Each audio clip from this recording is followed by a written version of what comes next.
Welcome, everybody, to Google Plus Week, Slow News Week.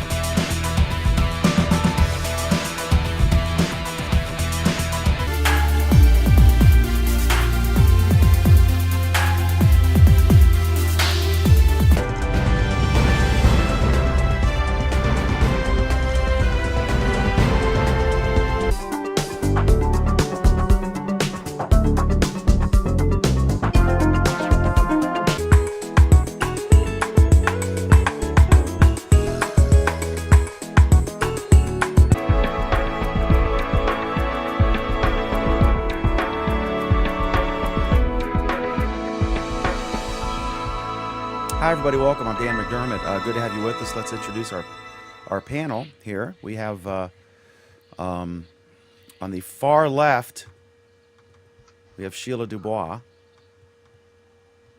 Welcome, Hello. Sheila. We Thank have you. Pam Adger with us. Welcome, Pam. She's there. Sorry, I'm muted. Sorry. Oleg Hi, is. everyone. We have Oleg driving. Hello. And Moritz Tolksdorf is joining us from Dublin, Ireland. Welcome, Moritz. Hello, good evening. We have Mr. Harold Carey with us. Harold, welcome, sir. Welcome. And Craig Shipp joining us from Maryland. Not Thurmont, though. Different town, right? I'm in Durwood. Ah, okay. And we have Mr. Alan Furstenberg. Welcome, Alan. Hey, Dan.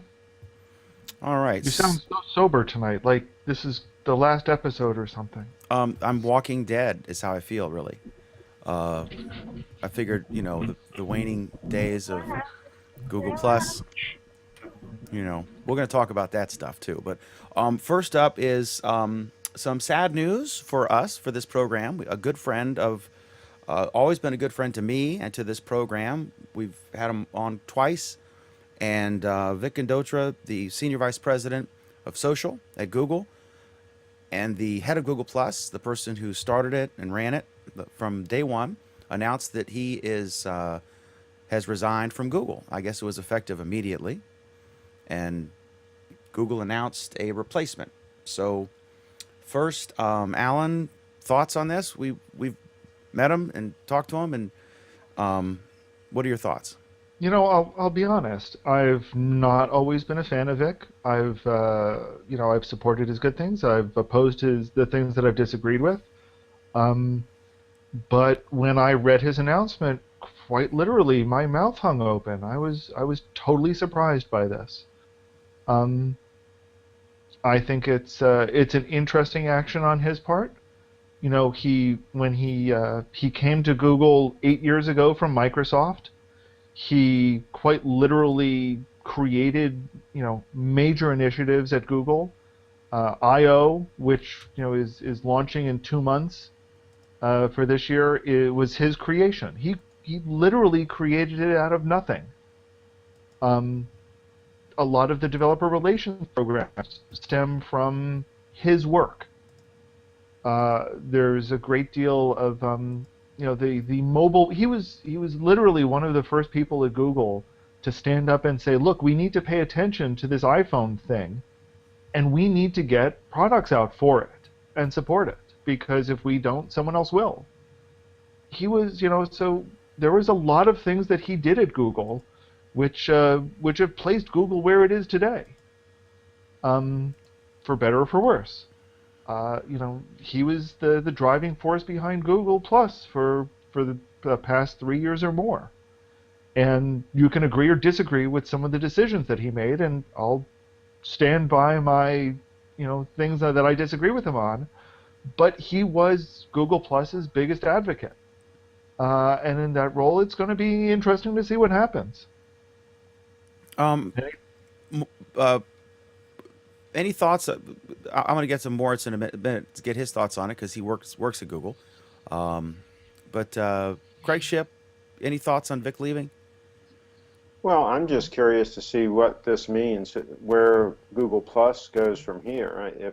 What kind of message is this? Is this a message that some folks at Google weren't happy with the way Google Plus is, where it's headed and the progress that's been made, or lack of progress, or if this is just a decision that he wanted to leave for some reason. He's obviously probably got a pile of money. He doesn't have to keep working, and so he might just want to be moving on to something else. So he might not have been forced out. I mean, we need more information. We just don't really have enough to go on. But I would, if I had to guess, I would say that maybe there are people at Google that are not happy with the lack of progress on Google Plus. Okay, and Sheila, can you go ahead and mute when you're not talking? I'm getting some that keeps flashing back to you. Harold, what do you think? Well, I would kind of feel like what he said in his post, where he basically says, he kind of says, I'm real rich now, and I can spend time with my family, and I'd really like to do that. If I had the money that he had, and if all the accomplishments that he had with this, I think he's content with what he did with Google Plus. I think he's happy about what he did. I sure am glad of all the things that we got with Google Plus and all the improvements it's made. And I really think if I was in his boats, I would love to take maybe 2 or 3 years off and travel the world with my family with all that money. We got a comment. Go ahead, Alan. Yeah, we have this comment from Sai. Could this have had a tie-in to the stock split? As we remember, Google did a 2-for-1 sort of stock split just a few weeks ago. It's an interesting question because it certainly means that some of Google's top executives who had who had been granted a lot of stock, now had a lot of stock that they could sell without needing to give up voting control. So it very well could have been that he cashed out on some of it, and wanted to take advantage of that. It's an interesting question, an interesting speculation. I mean, I obviously don't know what the restrictions on his stock were, but it's an interesting speculation. I wouldn't rule it out completely. We've got another one from George Cozy as well. Why does everything have to be a message? All of this speculation is ridiculous. And I think that does tie in with what we've been saying. Is maybe it is just that he's ready to leave or ready to move on or whatever. It's very possible that there is no covert message in this. Another interesting, and I apologize, I've got the darn Android logo up. Oops, that's our show. That's just to tie it. The Monday night at 9 p.m. Eastern, 6 p.m. Pacific, we have our Android week. So we have another comment from George Cozy. He says, I/O is coming up, and someone will have egg on their face soon, either the fans or the Google Plus detractors. I guess suggesting that if they come out with all these whiz-bang things. And we are going to talk about the TechCrunch article and all that stuff shortly. So let me go to Moritz. Obviously, I want your thoughts on Vic and Dotra. And I want to stress throughout this program, as I always do, that any views expressed by Moritz are his personal views and not necessarily those of Google. So Moritz, first, can you comment on what Sai asked? That could this be that he had more financial options once the stock split occurred? And remember, he's been there for 8 years, so he's almost 8 years, so he's probably got a lot of stock. Does that make any sense to you? Do you think? I don't really think that was the reason. I mean, it could be a reason, but this is all speculation. But as far as I got to know Vic, I don't really think that he cashed out on that and selling the stock. It has nothing to do with the stock split, in my opinion. And it should be said, he's got 2 young kids, right? I think, are they both teenagers? Yeah, they're both in their teenage, and he loves spending time with them, and I think he will use that time now to spend time with his family and his kids. At this level, a senior VP in charge of thousands of employees, not directly supervising, but over them, how many hours a week would you guess that gig is? What impact does that have on your family life? You're always on the clock, basically, even if you're at home, something happens, But what kind of a demand is that? I assume, if I compare that to even regular managers in other companies or companies in Germany, you're usually very, very busy, and your family time and quality time with your kids or is very, very limited. And you are basically, as a father, I can't, speak from experience, but I assume that every minute, every hour with your kids is a costly moment, and you want to enjoy that as much as you can. And if you are in such a business where you are busy basically 24/7, because he was on Google Plus at least all the time. He was posting pictures from vacations, so you always have like the business in mind, and you can't really rest and disconnect. And I think I'm pretty sure he will use that time now to reflect on things and think about the future, and first of all will spend time with the family maybe. What are your thoughts on Vic Gandotra as did you I know you're the Google Plus tech support, but were you under Vic or under general No, support? I don't work under Vic somewhere. We're doing support. We are in a different area of the company. But I got to meet him. I got to talk to him when I was over in Mountain View. He did a great job with Google Plus. Keep in mind, Google Plus is just about 3 years old, and we were growing ever since, and we're still growing. And I have no doubts that this growth will continue even now that we're changing who is in the lead. But Vic was doing a great job so far, and we have a lot of thanks for him for what he did and what he built. And Chad Lafarge said that today, like he influenced and changed so many lives, millions of lives, by building this platform. And yeah, I mean, we just have to thank him for that. And I'm pretty sure that Dave Besbris will continue that great work and continue to build upon that previous work from Vic. Okay. And Pam, is he one of those folks who circled and then uncircled you? Like so many of the other. But what are your thoughts? Did you interact with him at all, or do you have any observations you'd like to share? The only time I ever interact, whoa, there's a huge echo.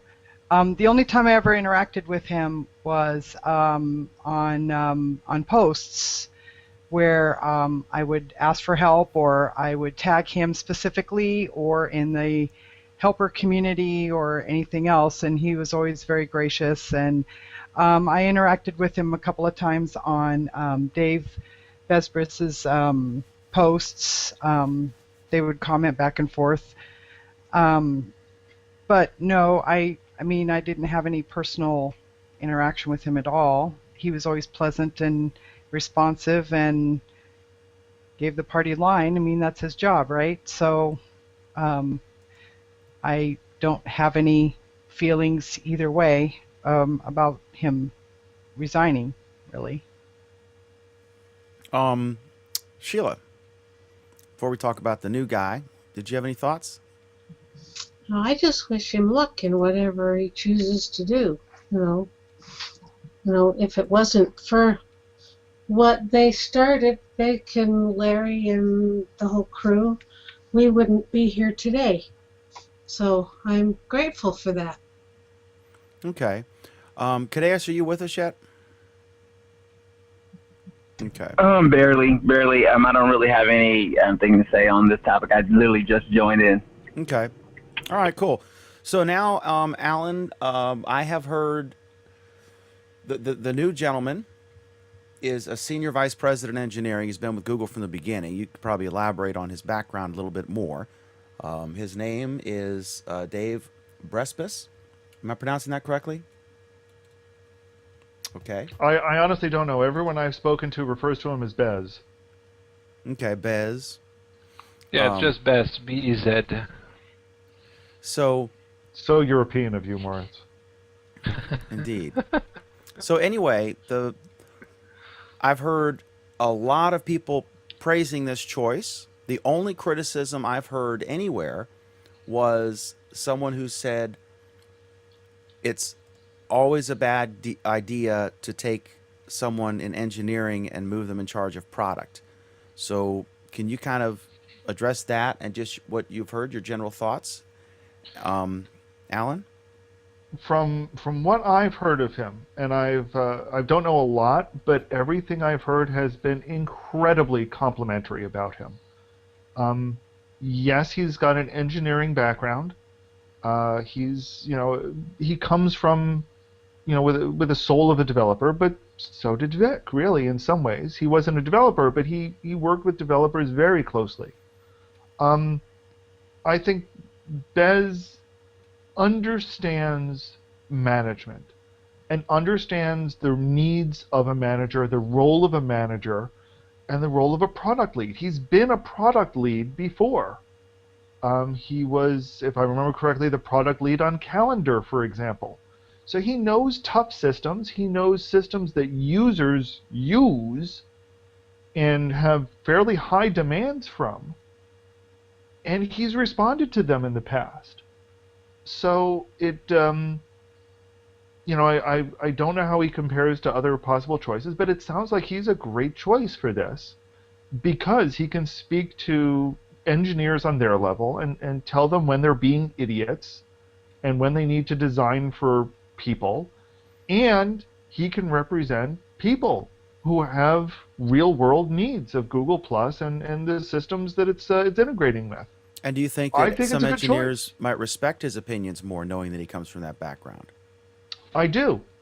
I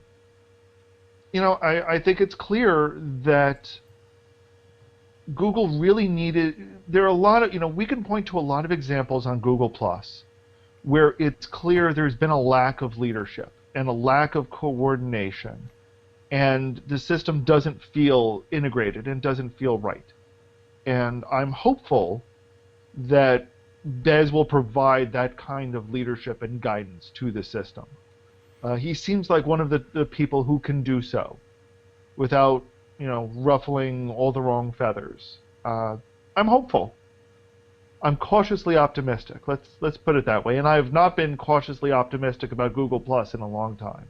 Okay, I want to go to Moritz in just a moment because he has met him a bunch of times and worked with him or whatever. But Pam, you've met him and you've engaged with him. So I guess on a social level, you know him, what he's like. He does seem kind of cool and down to earth. Probably more like a Chi Chu than a Vic Gundotra. But what are your thoughts? Probably a little bit more nerdy than that, but Nerdier than pretty Chi? cool. Chi's not Well, nerdy, I'm kidding. Yeah, I mean, like he, for example, he likes squirrels, right? So they do all this squirrel stuff that people are always tagging him into squirrel pictures and squirrel gifs and GIFs, whatever, however you want to say it. Don't want to get in that argument. They are gifts. Get videos, stuff like that. So, he loves photography, and he does all He this. loves photographing flowers. Over half of his posts are macro flower photography. Yeah, he does like the photographing, and it's pretty cool. I happened to ask him if he was going to be available on my birthday when I was going to be touring Google, and he actually made his team wait for the meeting because we were busy over at the Android garden, I guess you call it, with all the little statues or big statues, and we were taking pictures. He's like, okay, I'm in the lobby now, so we ran across the campus and everything. He waited for us and met with all of us and gave Cecily and myself birthday presents. So that was really cool. How sweet. That's nice. Were they flowers? He didn't give you flowers? No, I got a Mr. Jingles pillow. Well, that's pretty cool. Ooh, nice. In other words, he stopped at the store on the way downstairs to meet you. Actually, they didn't sell those in the store. Oh, okay. They didn't sell those in the store because we went to the Google store afterwards and they didn't have them there. So. Okay. All right. So Moritz, you've worked with him, sort of. There you go. What is that? Mr. Jingles. That's a sticker. I have like a bunch of them. I don't know yet what I want to do with it. I will probably send them to some people on Google Plus.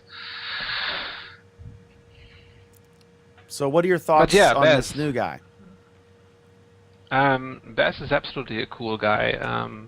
Whenever I had the pleasure to see him speaking or to interact with him, he's absolutely, as you said, down to earth. He's very relaxed and way more chilled and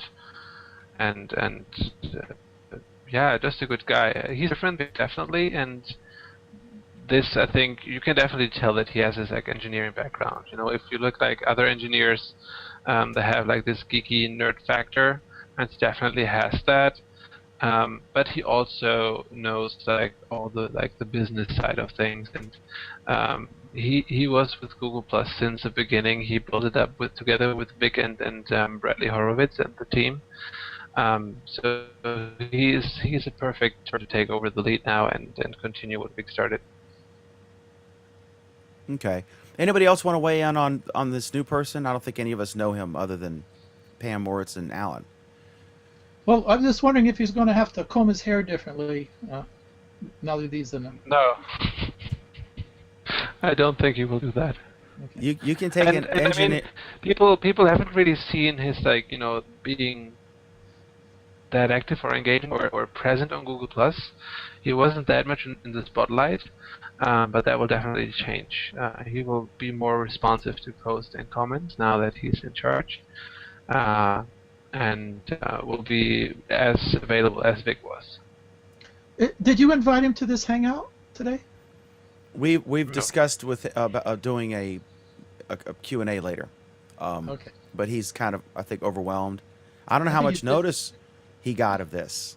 You know, this could have been in the works for a week or two, or that morning, Bez, come in my office. You know, I mean, we don't know. So, did they announce? Yeah, let the dust settle a bit, and then I think you can reach out to him and set up a Q&A session with him. Okay. So, yeah, we're going to do that. Okay, now let's go to this article, which caused so much controversy. And the TechCrunch article. So the first thing is, and there we go with my Android thing again.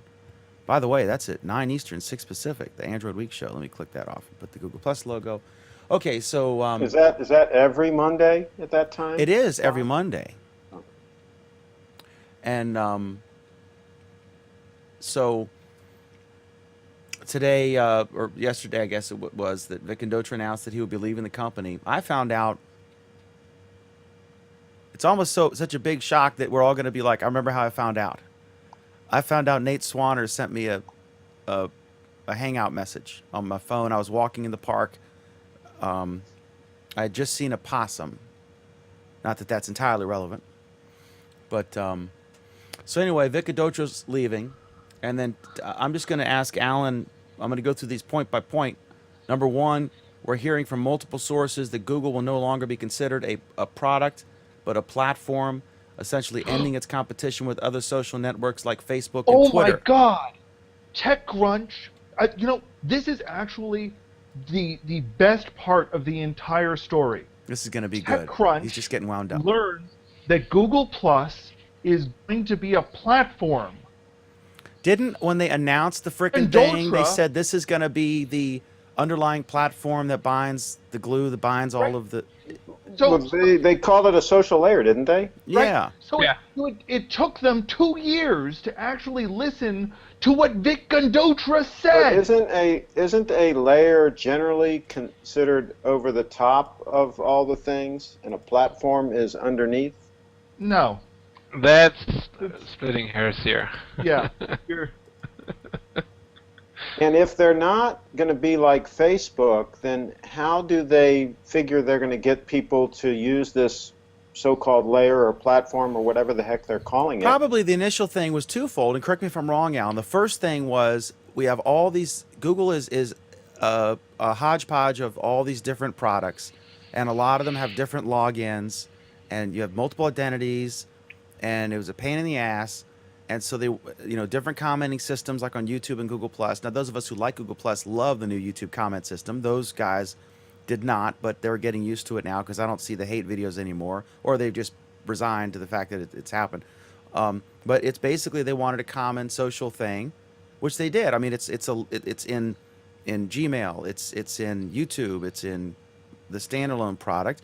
I remember Alan, I've said this a million times. Alan, you'll recall very early on you said, I wonder if Google Plus will even be around as a separate standalone product. And that was one of our very first Google Plus weeks. It was very clear that Yeah. Google Plus was the place to check the biggest part of this, but that it was they said this is going to tie in all of our products. They said that from the very beginning. So Google was incredibly clear on that point, was that Google Plus was Google. It was everything. So the fact that TechCrunch is only now getting the memo really kind of indicates just how clueless the entire rest of this article ends up being. and remember think the that line they said, we've delivered the Plus, now we're going to deliver the Google, right? The concept is great, but it's all in the execution and the details and the UI and all these little things. Yes, it is. And I uploaded a video from my phone today. I shot a video, and I uploaded the video to Facebook, and this is over LTE, right? And it allowed me to upload it in HD up to Facebook. Then I uploaded the same video to YouTube using the Google app, okay? And it uploaded it in 240p. It said that the only way I could upload it in high definition was over Wi-Fi. I mean, in this day and age, come on. That's ridiculous. I'm paying for my No, internet Craig. at LTE. Why can't I upload it any freaking way I want? Not everyone has that fast mobile connections, and they still have limited data plans. And the reason why Well, we but do why that was I is able to upload it to Facebook over the same LTE? because Facebook don't care. That's my assumption. Well, I'm just saying it's a major We had- fail. we And had, that's one like, example. from- I have these fails every freaking day with this system, and it's Okay, Craig, ridiculous. And somebody should start using it. Craig, I work in support. I work in support, and I get all the user complaints saying, like, "Hey, why is Google using up all the freaking bandwidth, but backing up all the pictures and videos in the background?" That's why we say, like, okay, all the big files only when you're on Wi-Fi, because then you don't pay for it. Because Yeah, but it people wasn't that don't big a have file. Why unlimited not data. give me the choice? Why not give me the freaking choice? What good is a 240p video up on my YouTube channel? It's ridiculous. Okay, Craig, I'm not entirely sure how this is relevant to the TechCrunch article. Yeah. Dan, what's Yeah. the next point? Okay. It is UI. It is details. It is trying to do this layer and connecting everything together. It's all well and good, but unless somebody's paying attention to the details, you have nothing. That's why it's relevant. Have you read the article? Yes. Yes, it's basically the old Ghost Town article, correct? No. Okay, No next. one read it. Okay, next is Well, real quick, one of Richard Arkless asked me to show the Mr. Jingles pillow. I figured Here's it was the just Mr. Jingles pillow. I figured it was Here just it a pillow with the logo on it. It's actually shaped like Mr. Jingles. It's shaped like Mr. Jingles. It's all soft and fluffy and see? Calm down, Pam. Has a hole on top. Yeah. Down, girl. If I was a guy, no, I'm just kidding. She would always have her pillow handy. Okay, so a Google representative has vehemently denied the claims. There's another shocker. Why would a Google announce that it's a platform? Why would they deny? Anyway, today's news has no impact on our Google Plus strategy. We have an incredibly talented team that will continue to build great user experiences across Google Plus, Hangouts, and Photos. According to two sources, they've apparently been reshuffling the teams that used to form the core of Google Plus, a group numbering between 1,000 and 1,200 employees. We hear that there's a new building on campus, so many of those people are getting moved physically as well, but not necessarily due to Gendotra's departure. That's absolutely true. But as part of these staff changes, the Google Hangouts team will be moving to the Android team, and it's likely that the Photos team will follow. And these people said basically talent will be shifting away from Google Plus Kingdom towards the Android platform, as we're hearing. Okay, so Where do you begin? where to begin with? Let's begin with the concept that somehow the team is being ripped apart, as if the Hangout team had all of its staff in Mountain View already, and now they're being shipped off to a different building. No, we know that the large majority of the Hangout team are either in Kirkland or in Stockholm. So yes, I'm sure there is some presence of that team in with the rest of the Google Plusers, and they work closely with them simply because you need to in order to well, I mean, that's what the social layer is. But we also know that that team works closely with the YouTube team. We know that it works closely with other teams where it makes sense to. So that's nonsense by itself. I don't know the Photos team nearly as well, but I know that the Photos team was in a lot of ways both a separate team from Google Plus as well as integrated with Google Plus. That's the nature of it, and both of those teams kind of set the pattern for how we saw other teams starting to work with Google Plus, starting to work closer together, and I would count in that the Gmail team probably being the ones that are furthest along on that effort. Yeah, that integration is fantastic. Right, Except you can't that's share why- from Gmail. I wish you could share from Gmail. And Craig can't upload a video over LTE. I'm trolling Craig now. Sorry. Dan. It's basically a ghost town. I can do it. Stop. Go ahead, Alan. Do it. Basically saying that the freaking thing is dead. It's a freaking ghost town, okay? I stand by my earlier comment. All right. So, Moritz. Go ahead, Alan. Sorry. As for them moving into a different building, the evidence that I've heard is indicated, yes, they moved into a different building. They needed more space because they've been adding more staff to the project. Which is the exact opposite of downscaling. Right. They're growing so fast, they got their own mini campus or whatever, their wing.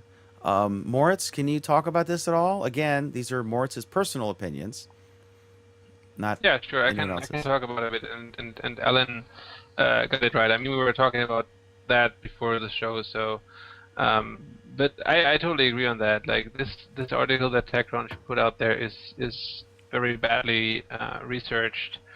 I don't know where they got their supposed to have like sources or facts from, but the majority of that is totally untrue and far from reality. So yes, as Alan said, the G Plus team moved into new buildings because the old building was just not giving them enough space.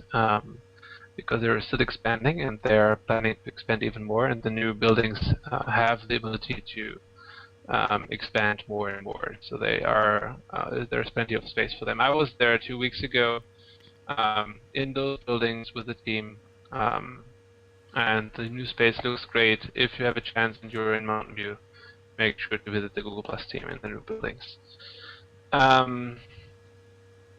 Besides that, I cannot confirm that this team is going to be split apart.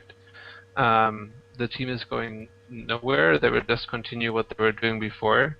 Their boss changed, right? Instead of Vic, they're now reporting into Bass, and they will continue their work, and they will continue building new products and not new products but new features into Google Plus and continue to maintain it, and even work on more and new awesome things.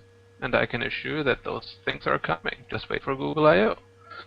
Okay, so I'm going to do continuing our point-by-point analysis of this piece of journalism.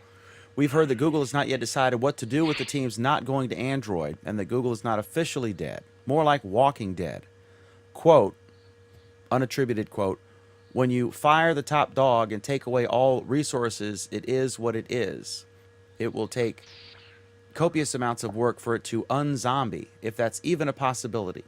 It's not clear, according to our sources, Intel, where the rest of the employees will go, but the assumption is that Larry Page will follow Mark Zuckerberg's lead at Facebook and send the bulk of them to mobile roles.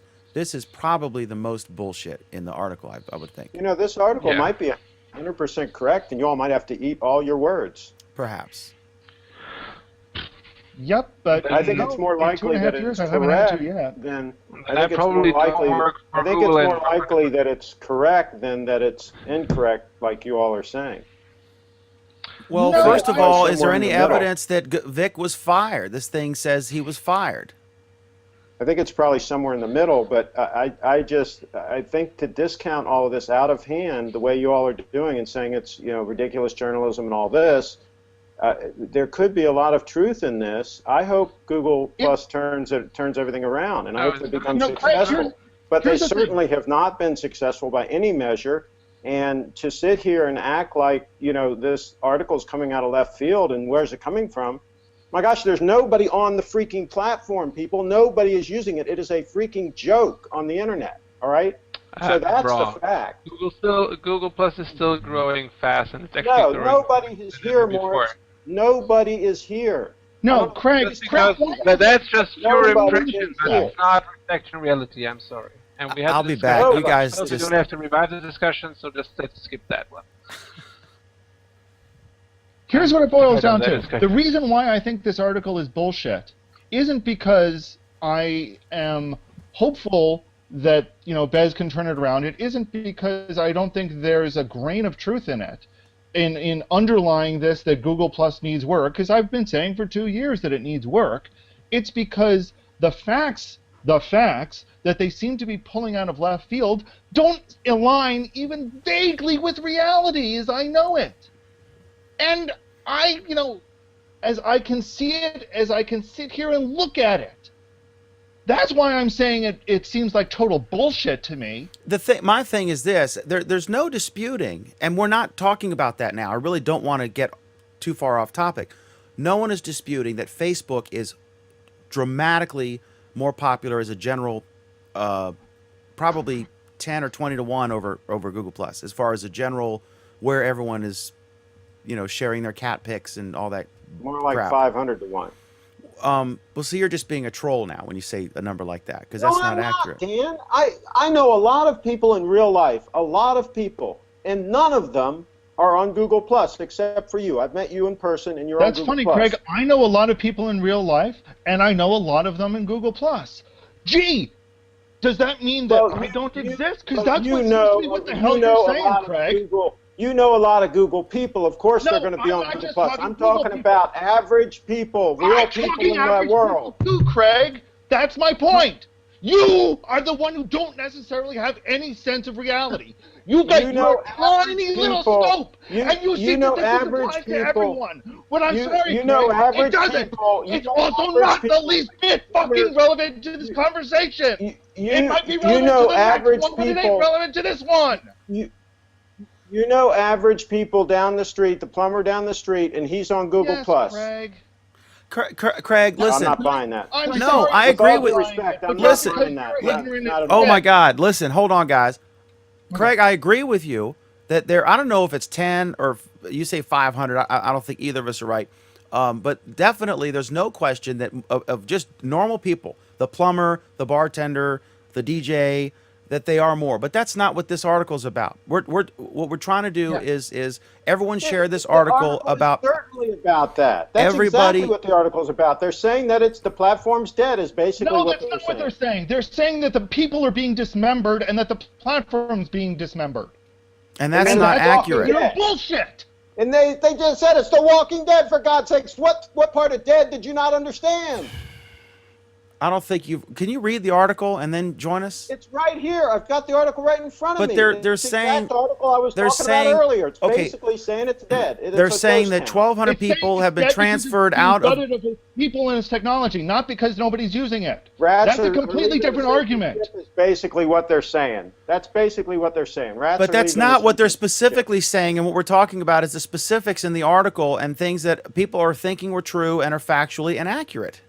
I'm not discussing. I don't want to discuss the overall. Do There more aren't that people many use facts in Facebook? the article, Dan. It's mostly speculation. There aren't that many facts. That's the point. There's That's the fucking none. point, Craig. That's what we're trying to say. I don't want to have a. saying that there are We facts in here. concede. Everyone knows more general people use Facebook on a regular basis to do social crap than Google Plus. Okay, we agree with that. We don't need to talk about that for an hour when we're trying to talk about the topic. I wasn't talking about that, Dan. I wasn't talking about that. You brought that up.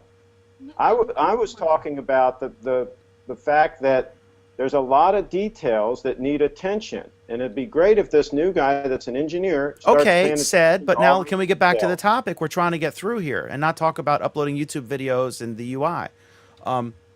Okay, the next thing is what this, as far as like moving everyone to mobile or whatever, this would telegraph a major acceleration of mobile efforts in general, rather than Google Plus. The teams will apparently.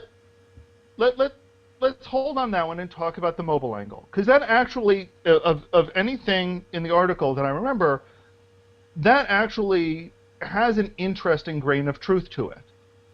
I think where it kind of doesn't pass the sniff test is that now they're essentially saying you're going to move over half of Google under one person who is responsible for Android and Chrome and everything else. And while that has some merit to it and some interesting angles to it, I'm not sure I buy it for just that reason. Because Google's also made tremendous efforts in the web. They've been pushing the web to essentially say, okay, all of this web stuff we're going to put under Android now.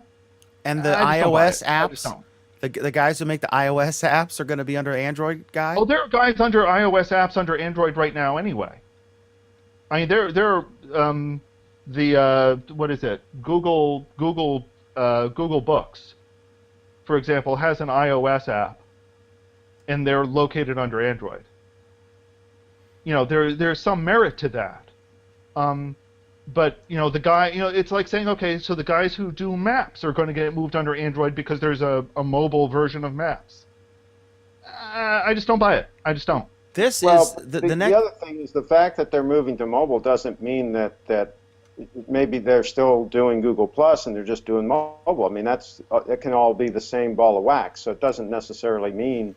And that who they're- isn't? In fact, Craig, our websites. What was that URL again that Kenny was working on? areaguides.com/advertise. That's right, areaguides.com/advertise. We're making a big push because over half of our traffic is mobile. So everyone's making a big push That's right. to mobile. So That's this is, as Alan said, this is Rich had, The fact Alan that is they're right, moving- and Dan, let's just say he needs to change his medication. The fact that they're moving to mobile doesn't really mean anything with regard to Google Plus. Is the point I would make. So, but the fact that they make the point that they're moving towards mobile is still a legitimate point for them to make. I don't think they're necessarily drawing the conclusion that therefore means that Google Plus is dead. It's just one more thing that they're mentioning in here. Well, I think what they're trying to say isn't so much that they're moving towards mobile, which, even Google Plus has been saying, mobile first is a legitimate approach. But they're saying that it's going to be aligned under the mobile division, which I don't necessarily think it makes sense there. I don't necessarily think it's a good fit there either. Okay, the second part of this, the teams will apparently be building widgets which take advantage of Google Plus as a platform rather than a focus on Google Plus as its own integral product. That could be. I mean, True. on one I mean, sense, that'll that's push the okay. mobile. So we've heard this for 2 years now. That's not anything new. It's just not. Do you have anything to add, Moritz, up till this point? I can't really comment on that stuff. Okay. I'll ask you what I asked Chi. Can you tell us the secret internal roadmap for the next 5 years for Google? Oh yeah, wait, I just have it here. Hang on, it's here in my drawer. It could be an epic fax shot. It could be like They'll that. fax it to you. Yeah, it could be like fax it to me. Google No, I probably mean, doesn't own a you know, fax there- outside of the legal department. No, like in all seriousness, I mean, there might be a shift in focus of the team. There might be changes because now Bess is in the lead, right? But they're not as dramatically or huge as they all say. The core job, the base strategy and roadmap will stay the same. The focus just may change. If it's going to be mobile or something else, who knows? We will figure that out in the next couple of months. But for now, just wait and see, how they continue to build Google Plus as a platform, and I'm pretty sure it's far away from being a Walking Dead or anywhere near to die. I mean, are they? As I said earlier, we're still growing fast. In the first part, they say that they've just built 3 buildings to house the growing team, and then they're saying that they're Walking Dead, and then this week they've announced the post ads integration to push Google Plus posts. Go ahead, Harold. Yeah, well, I have a little analogy about this. Like, say, the reason I'm betting on Google is the same analogy as with what I'm working with mostly is the Chromebooks. And this is the Chromebook analogy, right? Apple has all the educational market. It has the iPads. It has the number one thing for all the businesses and all the educational things is the Apple MacBook, the Air. But right now, it's completely shifting.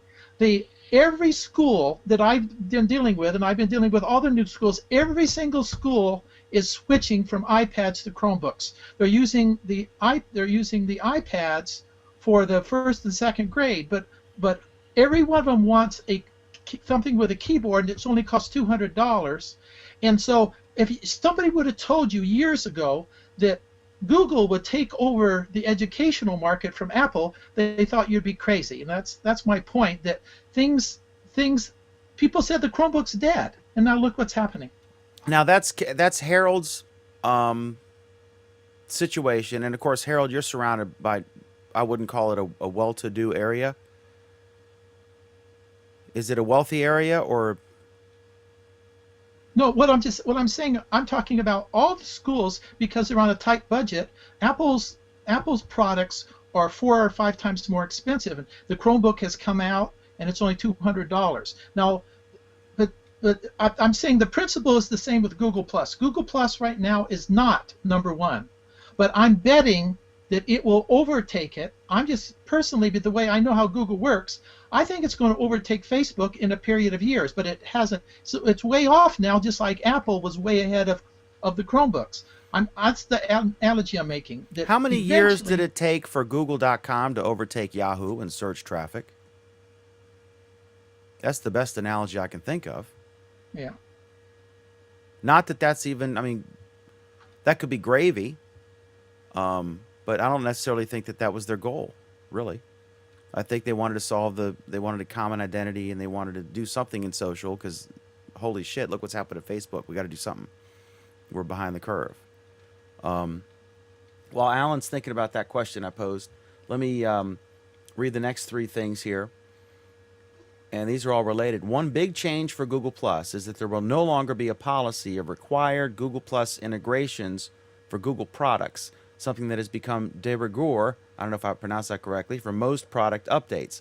One impetus of this was that the YouTube integration with Google Plus did not go well, something that the public recognized through the comments blowback, but that was also seen inside the company as a rocky move. I would say that that's probably about 90% accurate. That doesn't mean that all Google Plus integrations will go away, though. Gmail will continue to have it, but there may be some scaling back that keeps the sign-on aspects without the heavy-handed pasting over of Google Plus, which doesn't even occur unless you're active in Google Plus. I mean, you wouldn't even see it unless someone sent you a message or mentioned you or whatever, and you can control all that stuff. So I don't know if I agree with that part. Moritz or Alan, whoever wants to comment on that, maybe Cadeas? Or Cadeas is, I don't know what he's doing. I don't know. My thoughts on this are, I'd be surprised if we don't see continued slow and steady integration of what we now call Google Plus into everything else. How much more is there to integrate it into? Isn't it pretty much? No, there's tons more left to integrate it into. It's only barely begun to scratch the surface on Android games, for example. But what major products do they have that aren't integrated right now? The biggest one is Drive. Drive is still incredibly poorly integrated into Google Plus. And that's a place where I think there's a lot of indication that it's getting ready to be. If you look at how some of the internals for it have changed over the past year. I'm looking in my drive right now. I've got plus Craig right there. I've got the bell with 93 unread notifications. That's not integration. I mean, that's having this thing sitting on top. Integration is being able to permit a folder to a circle, which you can't do right now. So better integration. There is some integration right now, but right now it's fairly weak integration. So for example, if you've got a folder that has pictures in it, it shows up in Google Plus Photos. But the opposite isn't true. Things like that. And I think we've seen some small steps like that as the beginning phases, and we'll see that increasing over the next year and more. I think Drive has just barely begun doing their integration steps. I would point out one thing that is about this is they said that they're force-feeding Plus in, and I think that that's part of this, and I don't have a problem with it because the one advantage, the biggest advantage that Facebook has is that everyone uses it, and that's the only thing I like about Facebook. I don't like Facebook. And it's relatively easy to use. It's relatively easy to use, although Google Plus has made strides in that. It's still not as easy probably. But a lot of people I know who are regular Facebook users despise Facebook.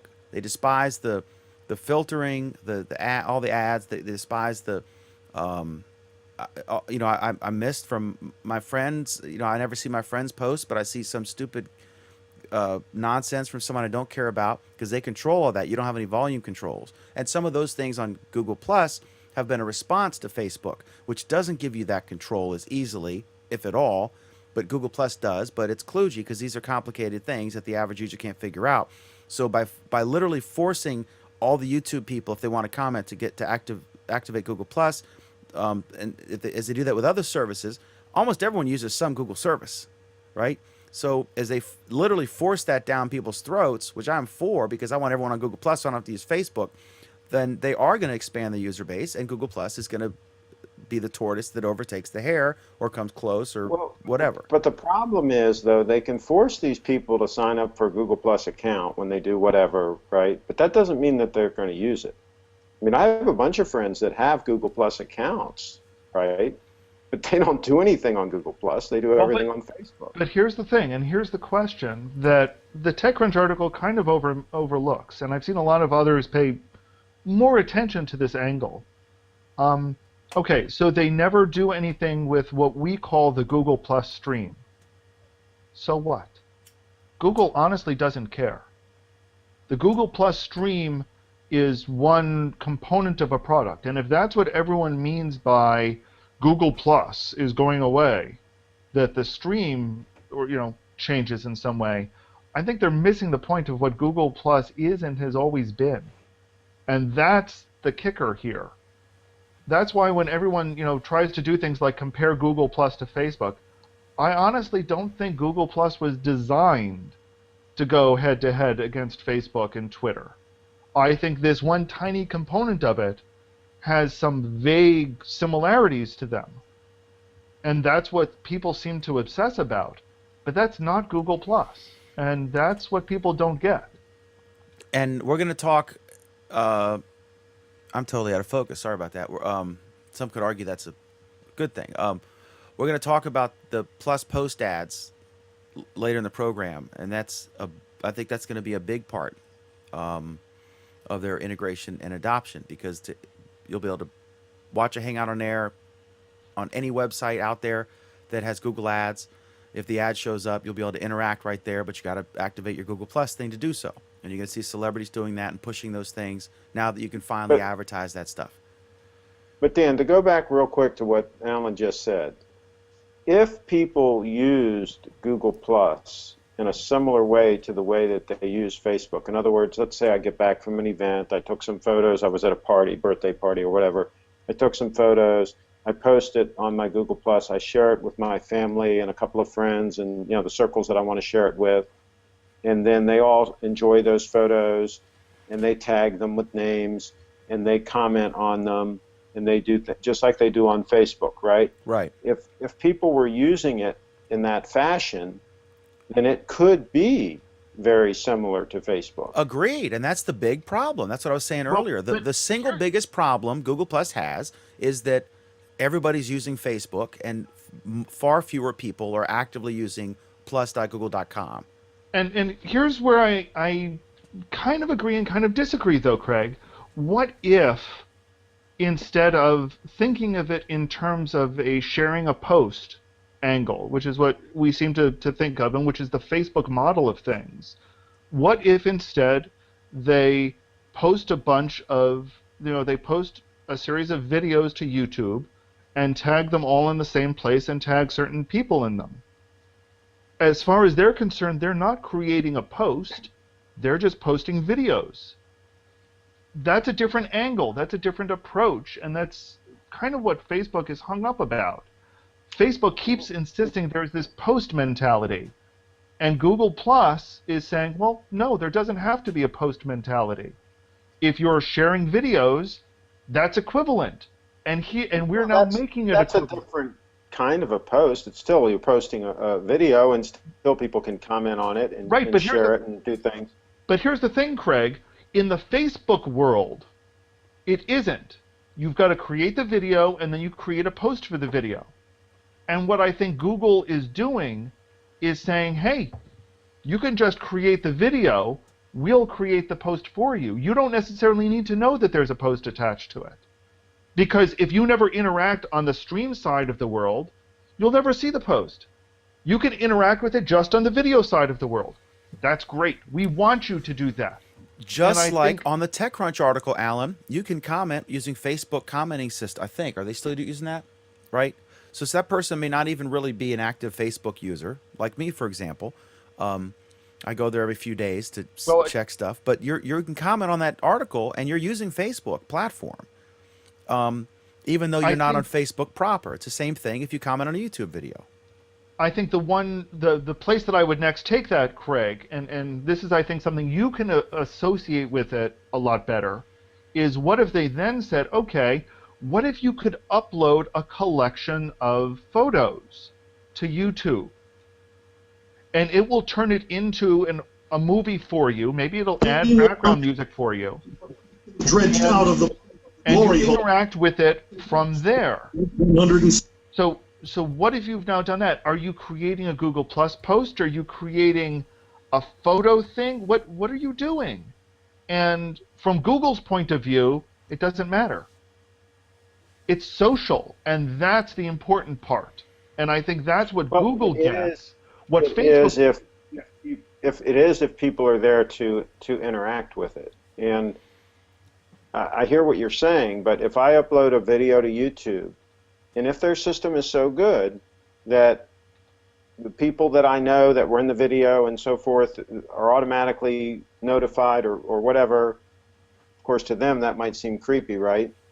But let's say that happens all automatically, and then they're there to comment on it and to share it and interact with it, then everything that you're saying is fine and makes sense.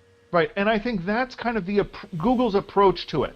Now, I will be either the first or the second in line, depending on who you might beat me to it, to say that integration has a tremendous number of flaws on the Google side. There is so much work that they need to do to actually get there. I think the difference is that Google understands that concept, and other companies don't get that concept. They still have a post-centric focus. But I think Google is not post-centric. They're very literally much more action-centric. So, for example, in the Facebook world, a game action turns into a post. On the Facebook side on the Google side of the world, that game action doesn't necessarily turn into a post. And Google understands the difference between the two. And right now, there are tons of people that don't realize that Android Play games are sitting on top of Google Plus as a platform. They rely on at least 3 components of Google Plus. Game players don't know, and they don't care. It just works, and that's where Google Plus is going. if they can pull it all off, I think that it'd be great. But like you say, the devil's in the details. I agree with you. The devil is in the details, and I think they've made some big mistakes. I think as a vision, though, they've been more or less on target with it. Anything else? Other points from the article, Dan? Before we Yeah, keep I'm waxing just this topic like this? I'm actually sharing this post from Diane Ellis right now. Let me type it in here. Michael Ellis is ill in Germany. Let me just type it here, and then I'll share it with you guys. I apologize for the delay, but he is his appendix burst. Uh-oh. Oh my goodness. Yeah, so I'm sharing this now to all of you folks, and publicly. So Diane Ellis just said to anyone who knows my twin brother, and I'll get right back to the TechCrunch article, but he is traveling in Germany for a week of vacation followed by a week of work. This is the worst vacation ever. His appendix burst while on the flight to Germany. He had to have an emergency on the appendectomy flight. in a hospital outside of Frankfurt, Germany. He's recovering now. He'll be in the hospital. I could tell you Frankfurt has excellent medical care. He's recovering now. He'll be in the hospital for at least 5 days. After that, we're not sure. There's no Wi-Fi. He won't be posting for a while. He asked me to post this for him. A couple of positive things. He's glad this didn't happen while he was in China. He's glad they didn't have time to take any more tissue during the last surgery, so he does not need a colostomy bag for 6 months. And he's glad his couch surfer host was nice enough, smart enough to take him to the hospital, even though his host did tell Mike that he would receive a bad recommendation for being a couch surfer now. And she'll post updates. So friends of Michael Ellis, please circle Diane Ellis, his twin sister. And so our thoughts are with Michael. Get well soon. Gosh. So there we go. And I've posted that publicly, so you can just check my stream and you'll see it. And it's currently April 25th at 9:38 p.m. Eastern. So if you're watching this later, that's when I posted that.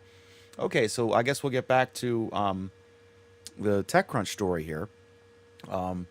Taking Gundotra's place inside Google will be David Besbris, although we hear that parts of Google Plus are under the person responsible for Chrome. According to one source, it's not clear if this is Sundar Pichai, Google's head of Chrome and Android, or why this would happen. It's complicated, a source said. Google PR denies this account. So Okay. tell us, Alan. So let's stop on that one. I think the read on that is that they confused Chi Chu as in his dual role of being of having responsibility for both Hangouts and having some responsibility for Chrome, since part of the Chrome team is at Kirkland. I think that's where that read came from, and that's why they're so confused about it.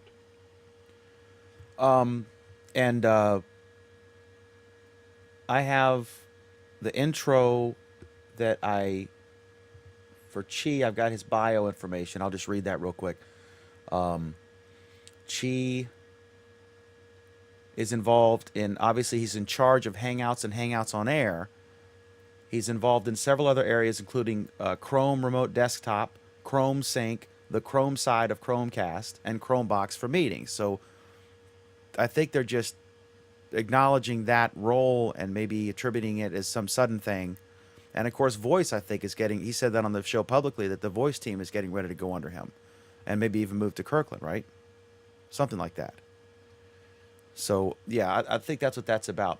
In fairness to TechCrunch, this article is not as bad as the Ars Technica article, which said like the YouTube thing was universally despised, that literally the sentence, as a brand, Google Plus is toxic. I mean, just really over the top, ridiculous nonsense. Well, I mean, that one, there is a grain of truth on that. The Google Plus, Google Plus still has the stigma from some bad management in the early days. There's no doubt about it that people, unless you're here and unless you're active, you don't necessarily have a great positive view of it. But most of that is because of something that happened 2 years ago. And the people are slowly coming to it, whether they know it or not. The tortoise and the hare, in the end. Okay, so next In is... in the end, both of them are turned into soup, but that's another story. I bet Moritz is just chomping on the bit and wishes he could talk about some of this stuff. Next is, we've heard that the acquisition of WhatsApp by Facebook may have been a factor in the phasing out of Gundotra's grand experiment. There was a perception that Google had missed the biggest acquisition in the social space, though another source tells us that Google knew what was up with WhatsApp, but simply didn't want to pay for it. I would disagree with the phrase, the phasing out of Vic Gundotra's experiment, but I wouldn't necessarily agree that they decided they just didn't want to pay for it, but it's a good product. Here's the thing. If this was about WhatsApp, it would not have been Vic who got his walking papers. It would have been Chi. Because, that's clearly, something that's aimed at the Hangouts and chat and that component. So if this was all about WhatsApp, that's where the axe would have fallen. Which is, once again, this doesn't quite pass the sniff test. The interesting part of it to me, though, is that the one place where I would have expected them to talk about Facebook in this is to talk about how Facebook had an excellent quarter. This whole thing happened just a day or two after Facebook released their first quarter financials, and they were excellent financials. While Google's financials weren't so good, at least not as good. They were still pretty damn good, but not as good as Facebook's. That to me is kind of more if you're going to point to anything, that's what I would have pointed to. So I'm a little surprised that they didn't, unless of course they realized that that's actually smoke and mirrors. I don't know if this is related to all of this, but I know that over the past week or so, and Dan, you can probably attest to this, I've been having a lot of problems with my Google Voice service, and I've actually given up on it now. I don't even use it anymore. I noticed you've been calling me from your 301. It used to be great. I was using it for all my outgoing calls and incoming calls, just like a landline. It was working great, very clear, no problems. It would only have a problem when I'd be uploading a video or something like that. Then I'd have a problem. But if I wasn't doing anything like that, I was just using it as my phone all the time. I've given up on it now because in the last week or so, it's gotten so marginal that it's just not reliable. So I don't know. Does anybody else use Google Voice a lot? I use it somewhat, not that much, but I've been using it more the past couple of weeks, and I haven't seen a problem with it. I use it all the time, but what Craig's talking about is answering and receiving phone calls in Gmail, right? Is that how you do it, Craig? Well, I do it a couple of ways. I do it that way, and I also had that, the box that I plugged in that's supposed to be phased out May 15th, right? That OB100 or whatever that box is, that you plug into your router and you just plug in a regular phone to it. That's what I've been using.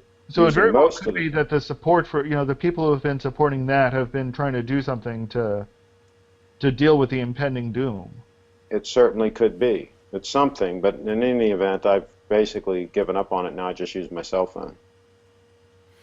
Okay. I've had voice going to my cell phone and haven't had a problem with it the past couple of weeks. And I haven't been notified by Sprint that voice is going away. I just think that... voice isn't going away. Well, now, if Google Voice rings your cell phone...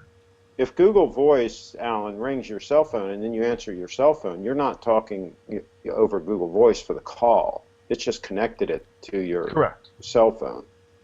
What I hope doesn't happen, but may happen, is that there'll be a full integration with Hangouts and Voice. So Voice will be absorbed in the same way that you can make a voice call from Hangouts, etc. And I hope we don't have to deal with that awful bloated thing that pops up instead of the neat interface within Gmail where you can just have a little tiny pop-up that's real fast to send and receive calls. And we'll see. When Hangouts was first sort of integrated with the chat thing, they said that Google Voice was going to be integrated into Hangouts. I mean, that was actually part of the release in the beginning, but it hasn't happened. So I don't know why it hasn't happened, but it hasn't. Couple comments, and then I'm gonna go to the next paragraph here, and then there's just two more paragraphs. We'll move on to the TechCrunch article. But I did want to take the time to go over this because so many people have been sharing it, and so many people have been attacking it. And there's some merit in the article, and there's some BS in the article. So I wanted to address both of those things. But There's very little merit in the article. well, it is in fact by Alexia Tsotsis, so that's accurate. So Are there's we that. sure?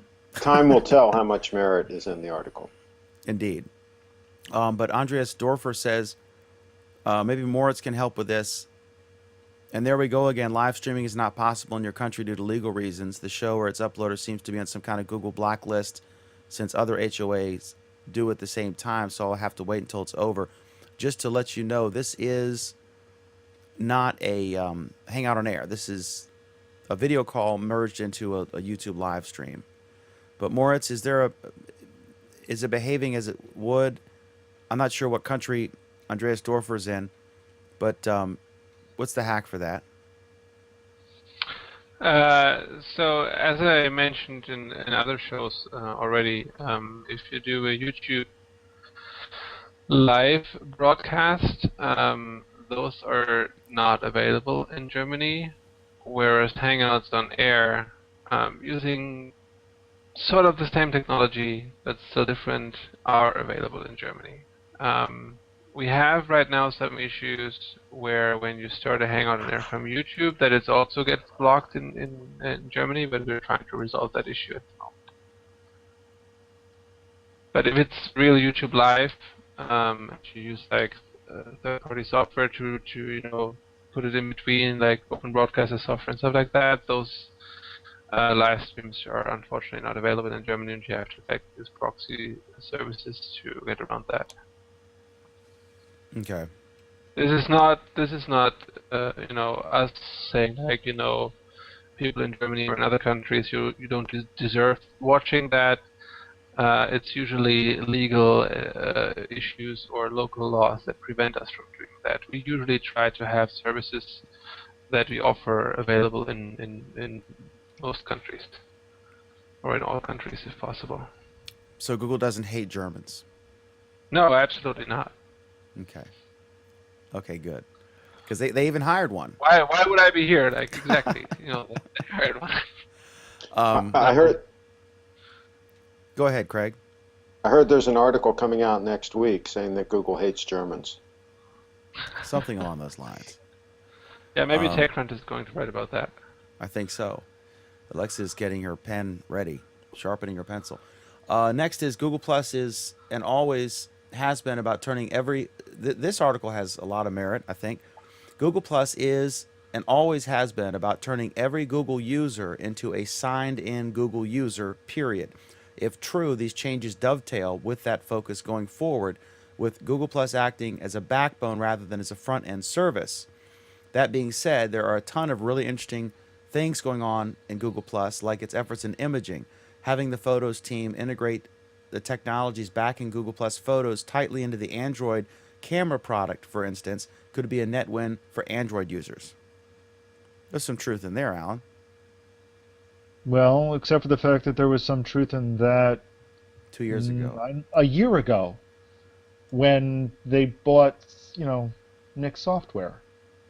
So saying having it integrate into the I don't know.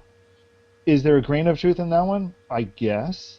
But considering the fact that the Google Plus Photos app, which is a separate app, has essentially already replaced Gallery on Android, tells you what? Anything? No. Not really. That's, yeah. Two more comments here. My prediction is that Google, and this goes to one of Craig's requests, my prediction is that Google will add the ability to tag people in the video description on YouTube. And when you Which is what Craig and I just talked about. And when you create an appointment on Google Calendar, it will automatically create a Google Plus event. And you can already mention you can already plus mention people in a comment on YouTube videos. Can you? Yes, I do it all the time. Because all a YouTube comment is what we used to think of as a Google Plus post. So when I see those funny cat videos, Alan, because you have a cat, I should start plus mentioning you in all of them. Feel free, Dan. I know how to shut you up. He's got filters for you. Alan might have to shift me to a special circle, which Pam can show him how, because she's really good at that. Trust me, Dan. I know how to ship you to a special circle. And all that. And we're not talking about the circle on top of Pam's Mr. Jingles. All right. So, but I think Richard has the point here that it does make sense that a Google event, which is what we currently think of as a Google Plus event, but which isn't, in some ways it's its own entity. It doesn't matter if it sits in the stream or not. Yes, it should sit in the stream because that's one delivery method, just like notifications are a delivery method, just like Gmail is a delivery method. All of those delivery methods are different than the thing itself.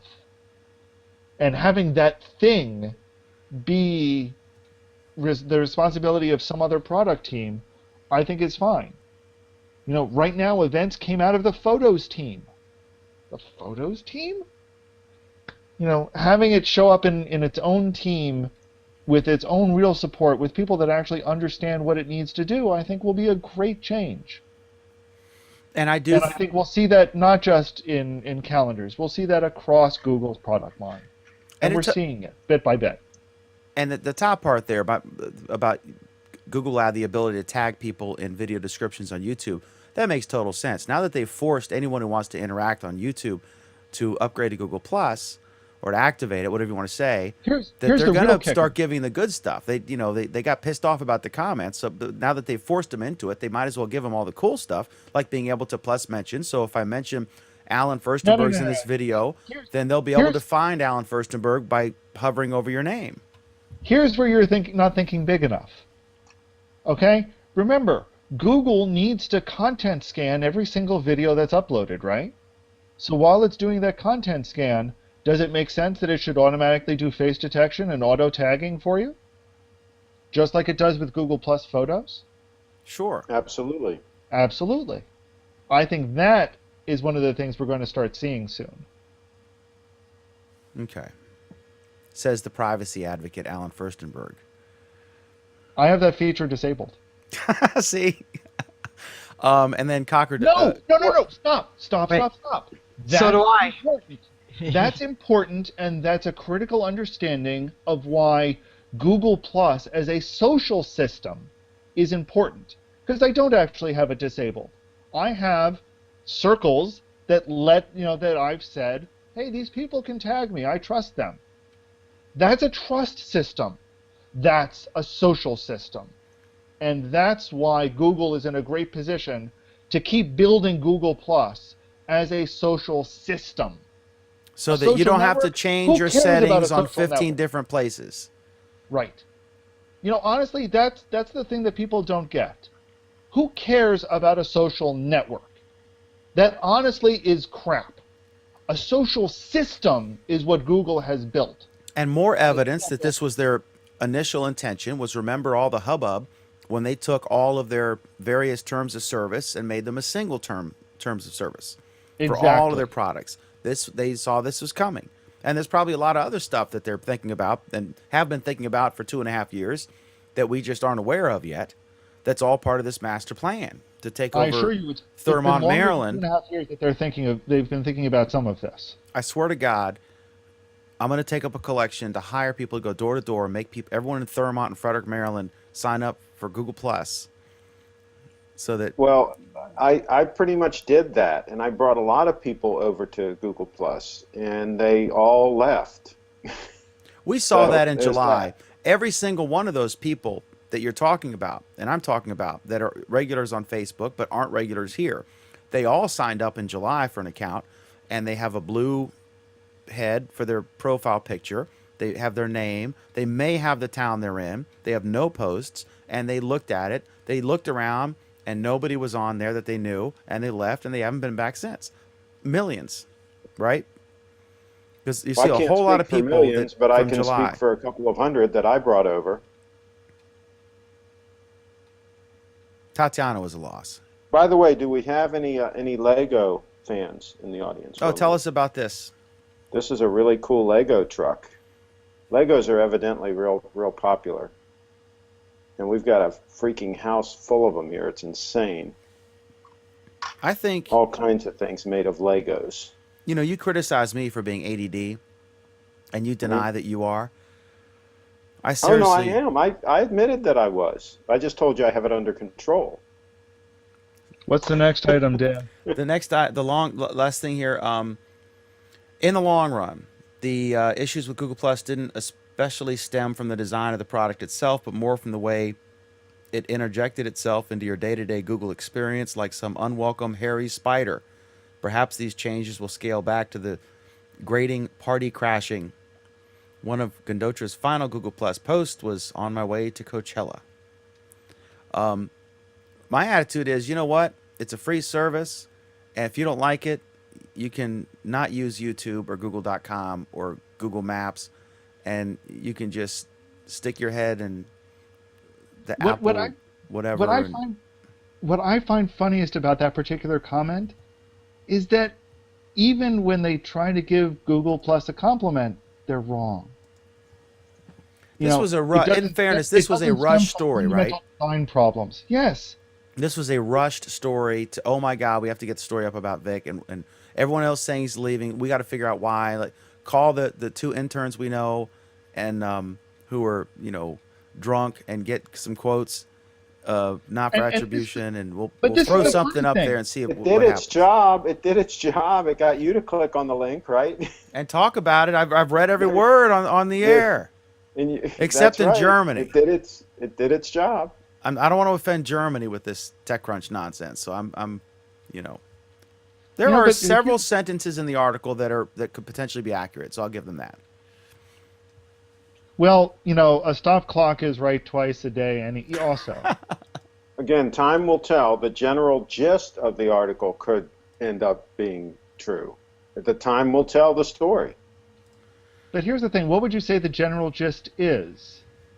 That Google Plus is in deep trouble, that it's The Walking Dead, that the team is... But that's not what they said about The Walking Dead. That's not how the team is being disassembled and jerked around, and there's all kinds of infighting and so on and so forth. It's basically painting a bleak picture, if you ask me. And Craig, for the record, I just got a notification that some person whose name I cannot pronounce from a country I did not know existed, with no photo, with his profile, just sent me a post in a language I can't pronounce with a picture of a nice flower. So people are using the service.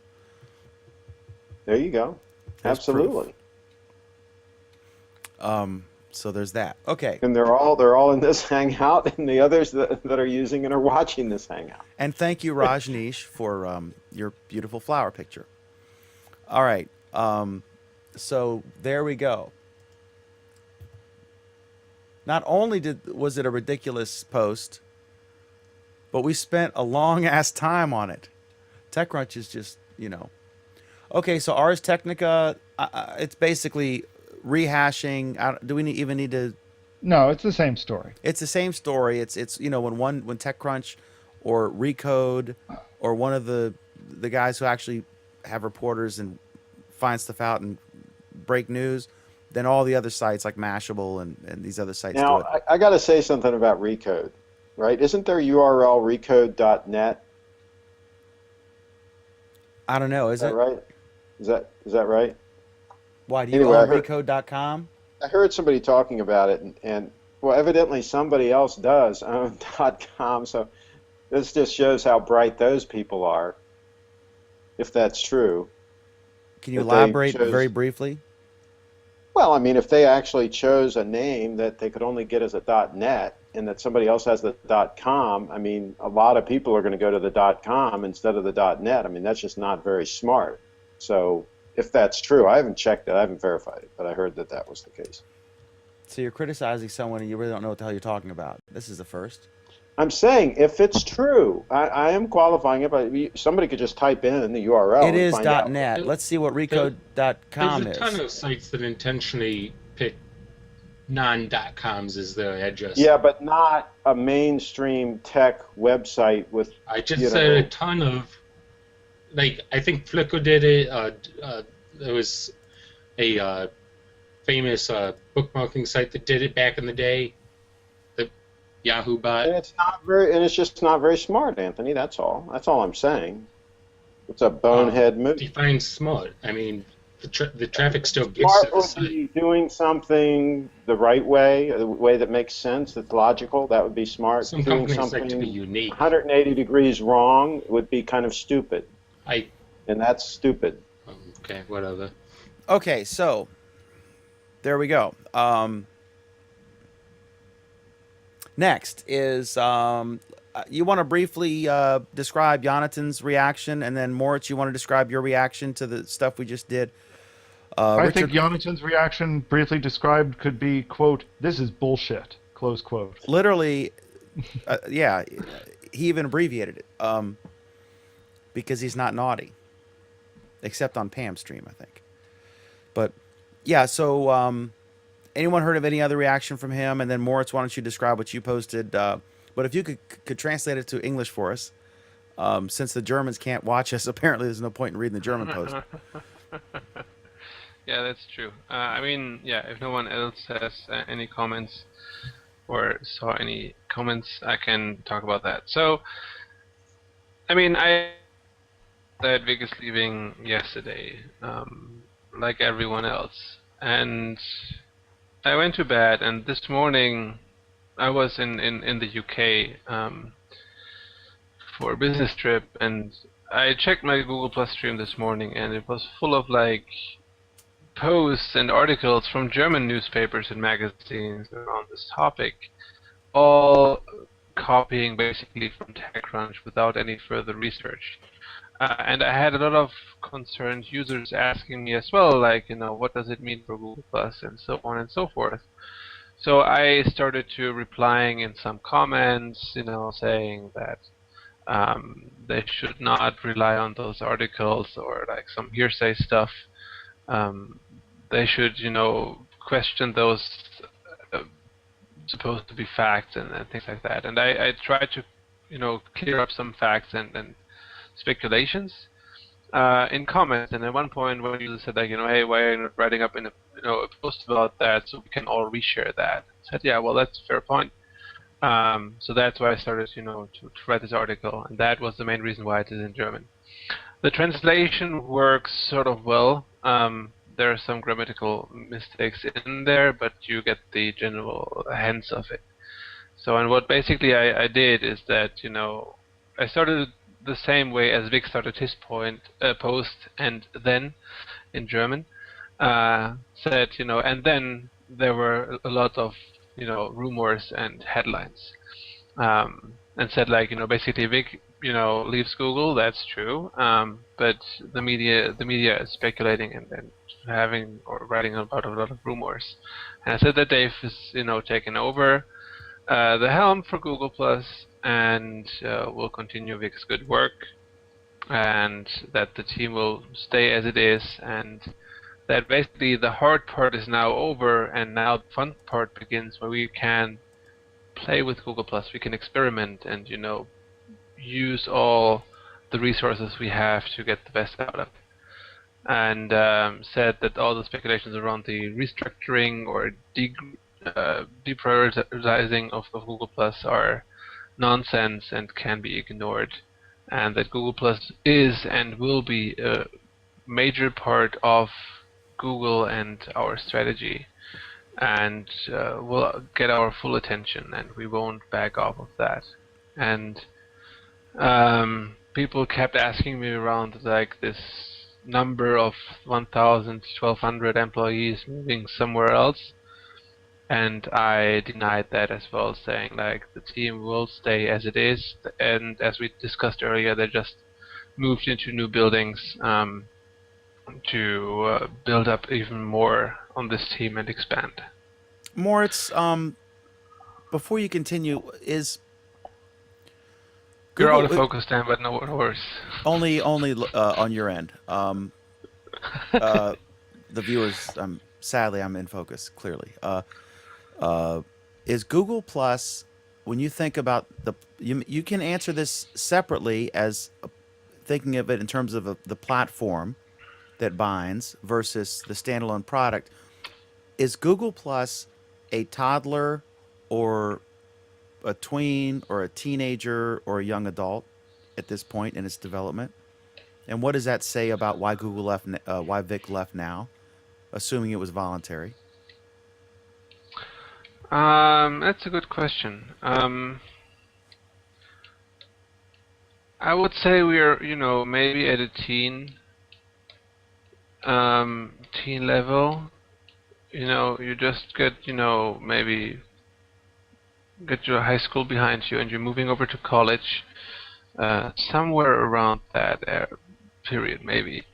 As I said, the most challenging part is basically over.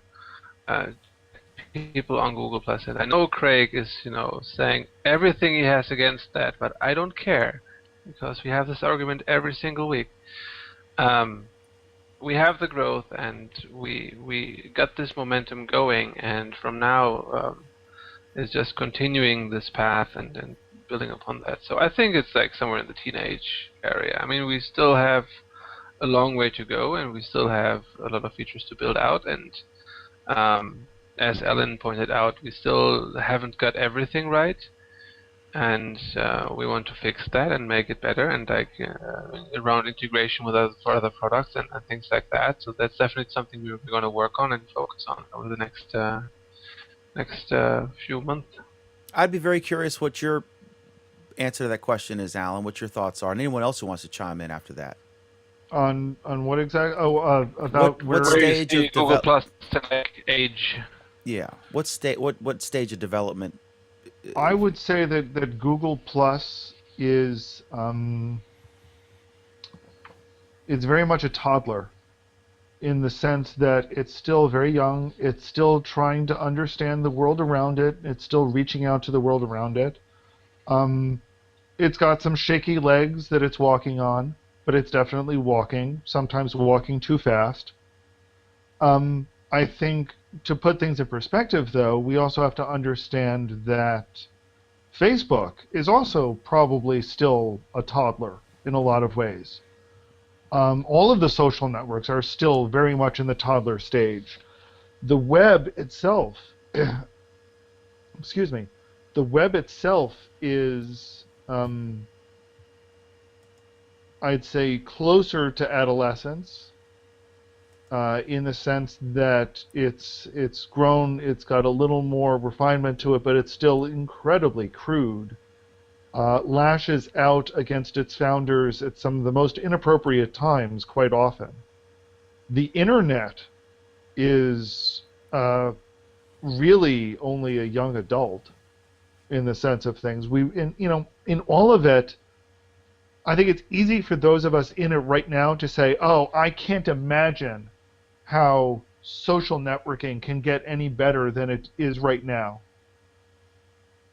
I think there's a long, long future ahead of social networking. What we call social networking today will be unrecognizable in 20, 30, or 40 years. On the long term, sure, where everything here is a toddler. I mean, there was a time, do we really need 2 5.25-inch floppy drives in a computer? I mean, if you go back far enough. But... No, not even on that level. But if you look at how the internet has matured, and how it's in a lot of ways pretty stable compared to where it was 10 or 20 or 30 years ago, the internet as a whole is nearing its maturity. The web has taken some. The web today is, in some ways, very unrecognizable from the web 20, 25 years ago. Social networking, it's still barely anywhere. So a social component to the web is really, really still just getting started. And also, when you think about social, you have to throw in these components, these recent innovations. Just like with internet, we started out with dial-up. We started out with T1 lines in universities and military and government You installations. did not start with T1 lines. You Well, then, started with I did. much slower lines. And then, but then the consumer level, they were, 300 baud modems, where you could have simple text-based interfaces, and they would, load. I mean, it was really. And then we went to 2400 and 64 hacked, and then on and on. And then cable entered the fray. So yeah, once they get to fiber, we'll have new platforms and stuff, and advancements in speed, which Craig has been the biggest advocate of in this panel. That's the biggest thing holding things up, in my opinion. Faster Moore's speed law, for more people. Moore's law is great, right? And it's been consistent and all that. But if we don't have the connectivity to support all the things that Moore's law gives us, the faster processors, the cheaper storage, all these things, if we don't have the connectivity, then that's the bottleneck. The faster speed and the wider availability of that faster speed, that's right, will always precede the development of useful applications for it. There's not a lot of need for someone to have gigabit Ethernet for most applications that most people use right now. But if everyone had it, or a lot of people had it, then we would come up with incredible ways and new things that haven't even been thought of yet once they become practical to develop. It's just like that with computers. They come out with the new, faster computer, like the Mac Pro is a perfect example. I think the video editing thing is the only thing that actually utilizes fully the new Mac Pro's speed advances. But more things will come now that the hardware's out there. So the hardware always precedes the software, and the speed will always precede the internet development and the new concepts that come out. Because what's the point in wasting a bunch of money developing something when no one can use it? So there. Okay, so next is any other comments on this whole thing? And John Jensen is dating himself here. I had 300 baud. We admire your patience, John.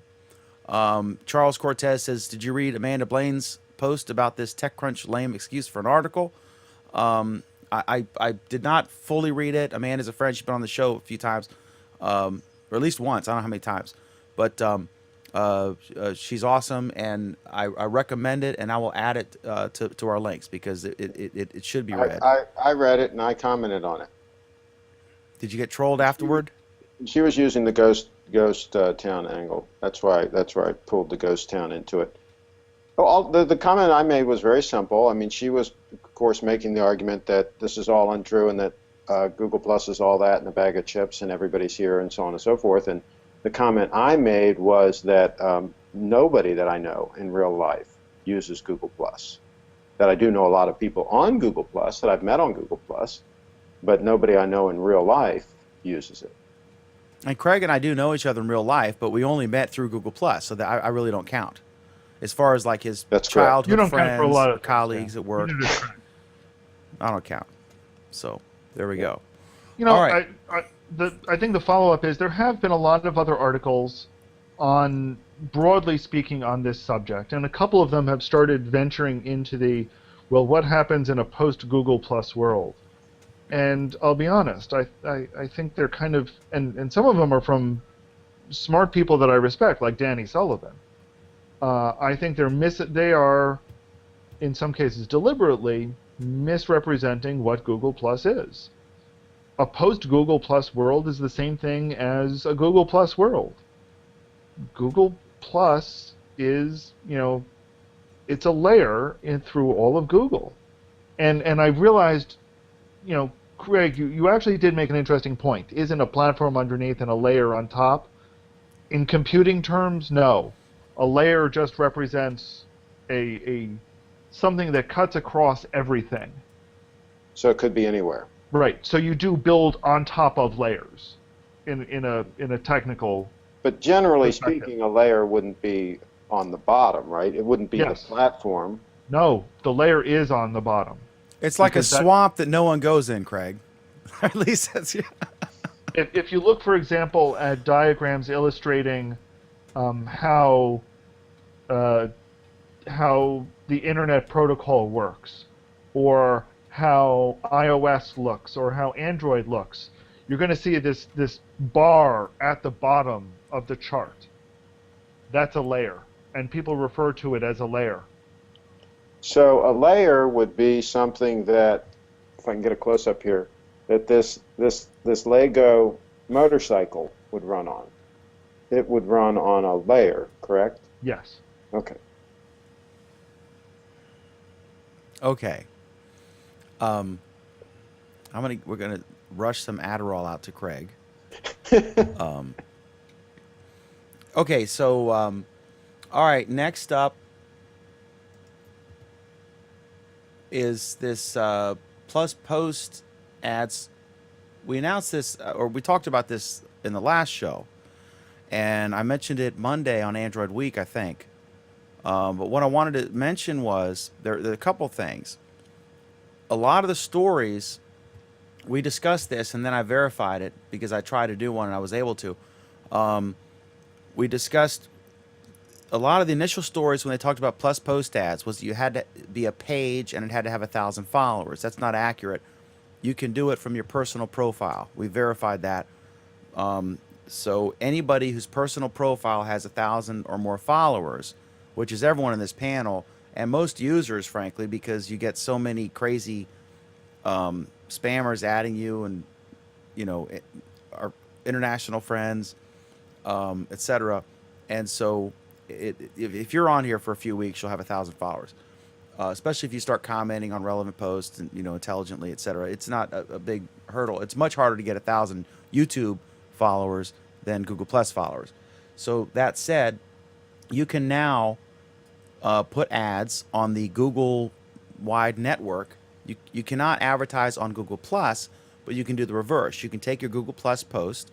Let's say that Craig and I wanted to do a hangout about highlight, like you do Frederick Week sometimes in season, and you talk about advertisers on the Area Guides network, and you've done that for a couple of years. So if you wanted to highlight that, you could buy Google Ads, and you could do it locally in the targeted area. And there's some really neat things from this post here from Amit Fule. Is that correct, Alan? Pronunciation there? You're asking the wrong person, but that's what I think it's a meet. But other than that, I think you met him, and I was in a hangout with you and him. And you don't know? Maybe not. I don't know. I think he came over and smiled when you were at I/O the first time. Yes. Okay, so we know it's Amit. Anyway, Mr. Fule. I hope he's not watching. He's gonna be pissed. So he says, here's his post: broadcasting hangouts on air across the web with post ads. From he talks about President Obama and mentions Chancellor Merkel using Hangouts on air to give a way to have meaningful conversations with an audience. He said, last week we announced the full availability of post ads to all advertisers with at least 1,000 followers. So brands can now grow the audience of their Hangouts on air by promoting them across the web with post ads. People can participate with your Hangout directly from the ad.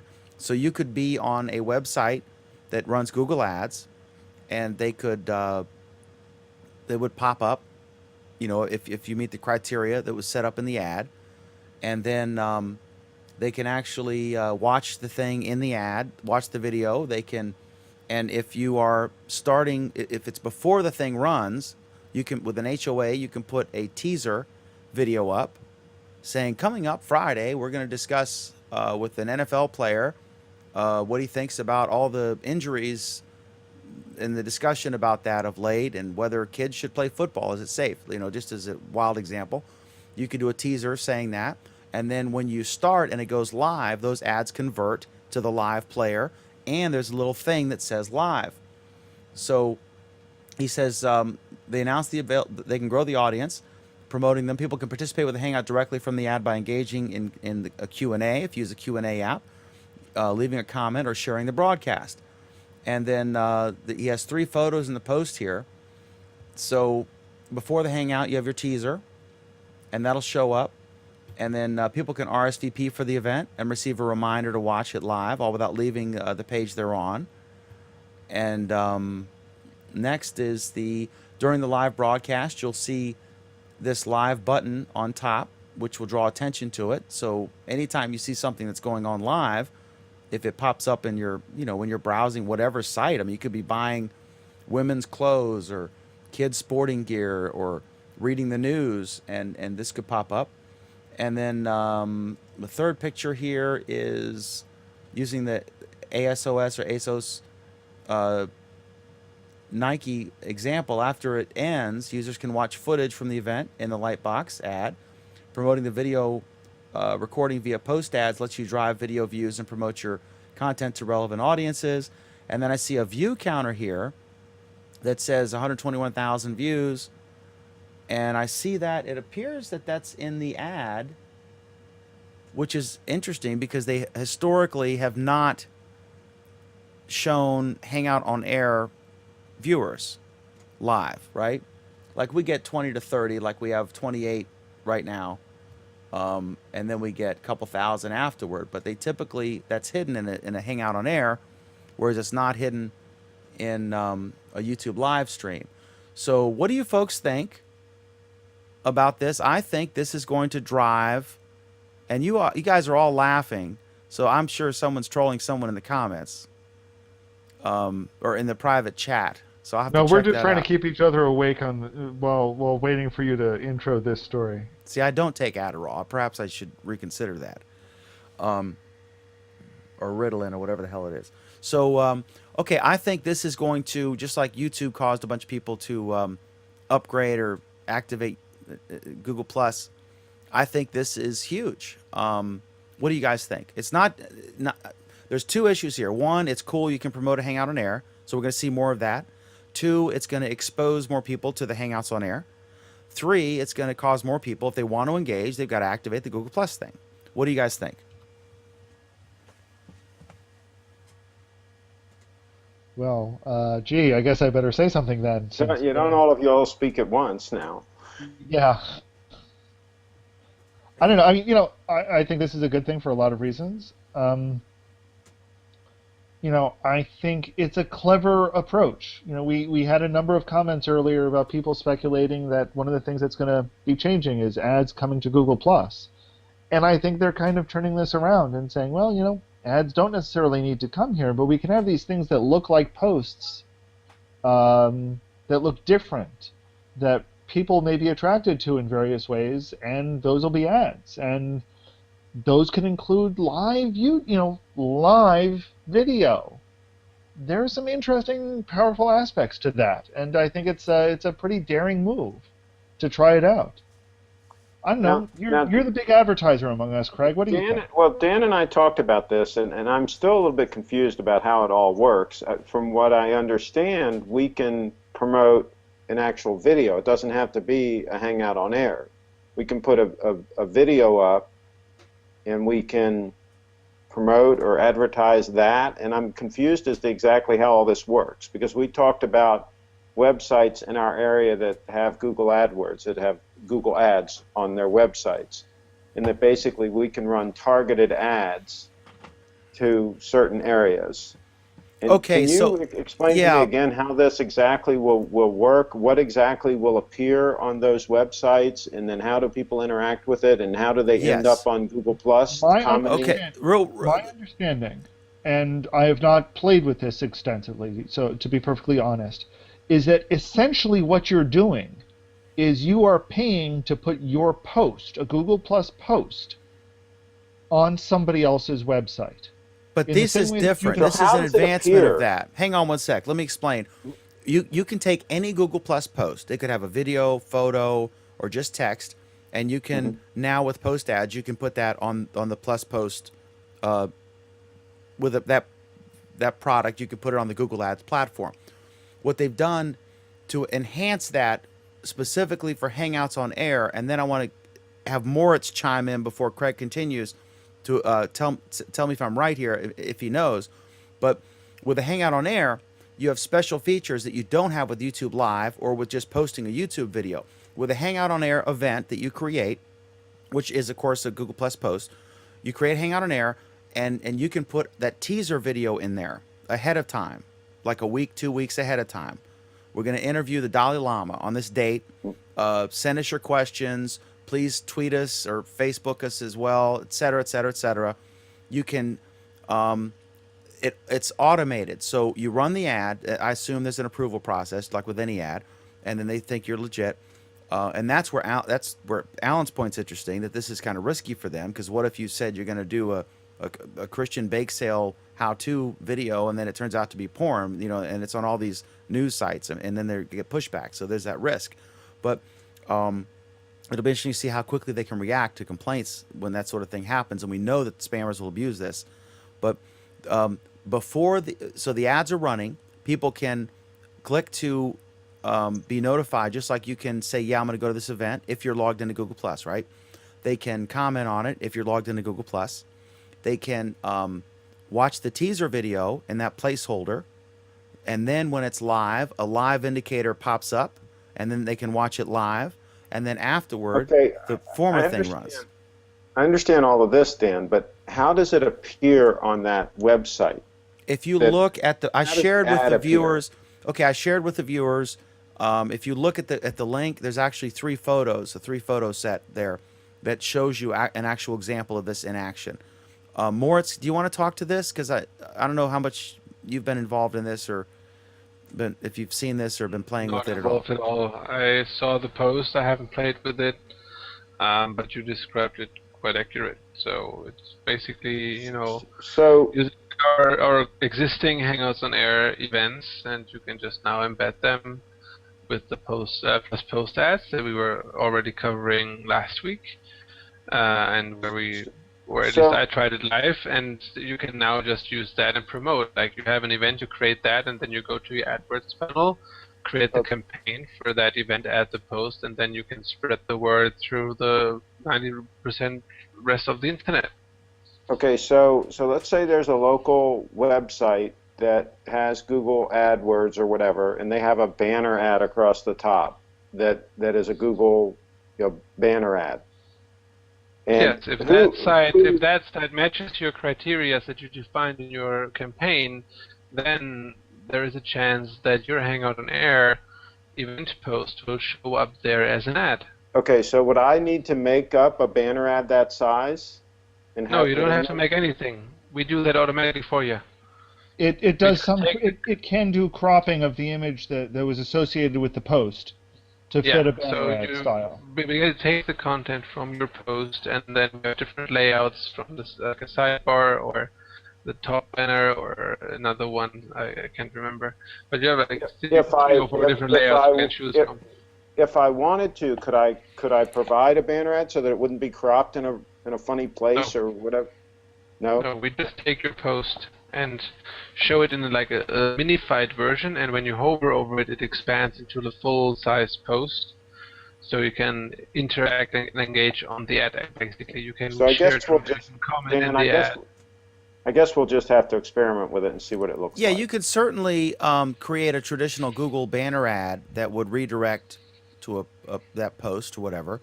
But if you want this functionality, where they're actually looking, like let's say TechCrunch or CNN had a block Google ad in there, and they probably both do, then if the algorithm hit right and your ad appeared there, they could actually they'd see it before they'd see the teaser thing.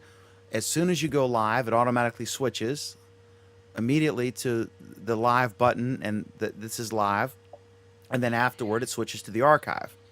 So there's that cool functionality where you don't have to change anything and wait for approval. It just happens automatically. That is the enhancement to the Plus Post ads or the traditional Google AdWords network that they've introduced with the Hangouts on Air feature. Yeah, and I guess the bottom line is we would learn with the thumbnail that we produce for the Hangout, right? That you can do that we would learn what's the best kind of designs to use that would look good when Google then places the ad on somebody's website. And you could do different tests to see, what looks best. Like a picture of Audrey on a Segway, or a picture of me when I first wake up in the morning for example. You could do it It side looks by like side you want test and something see. horizontal, though. So you'd want her laying down on the beach or something like that. You want something horizontal.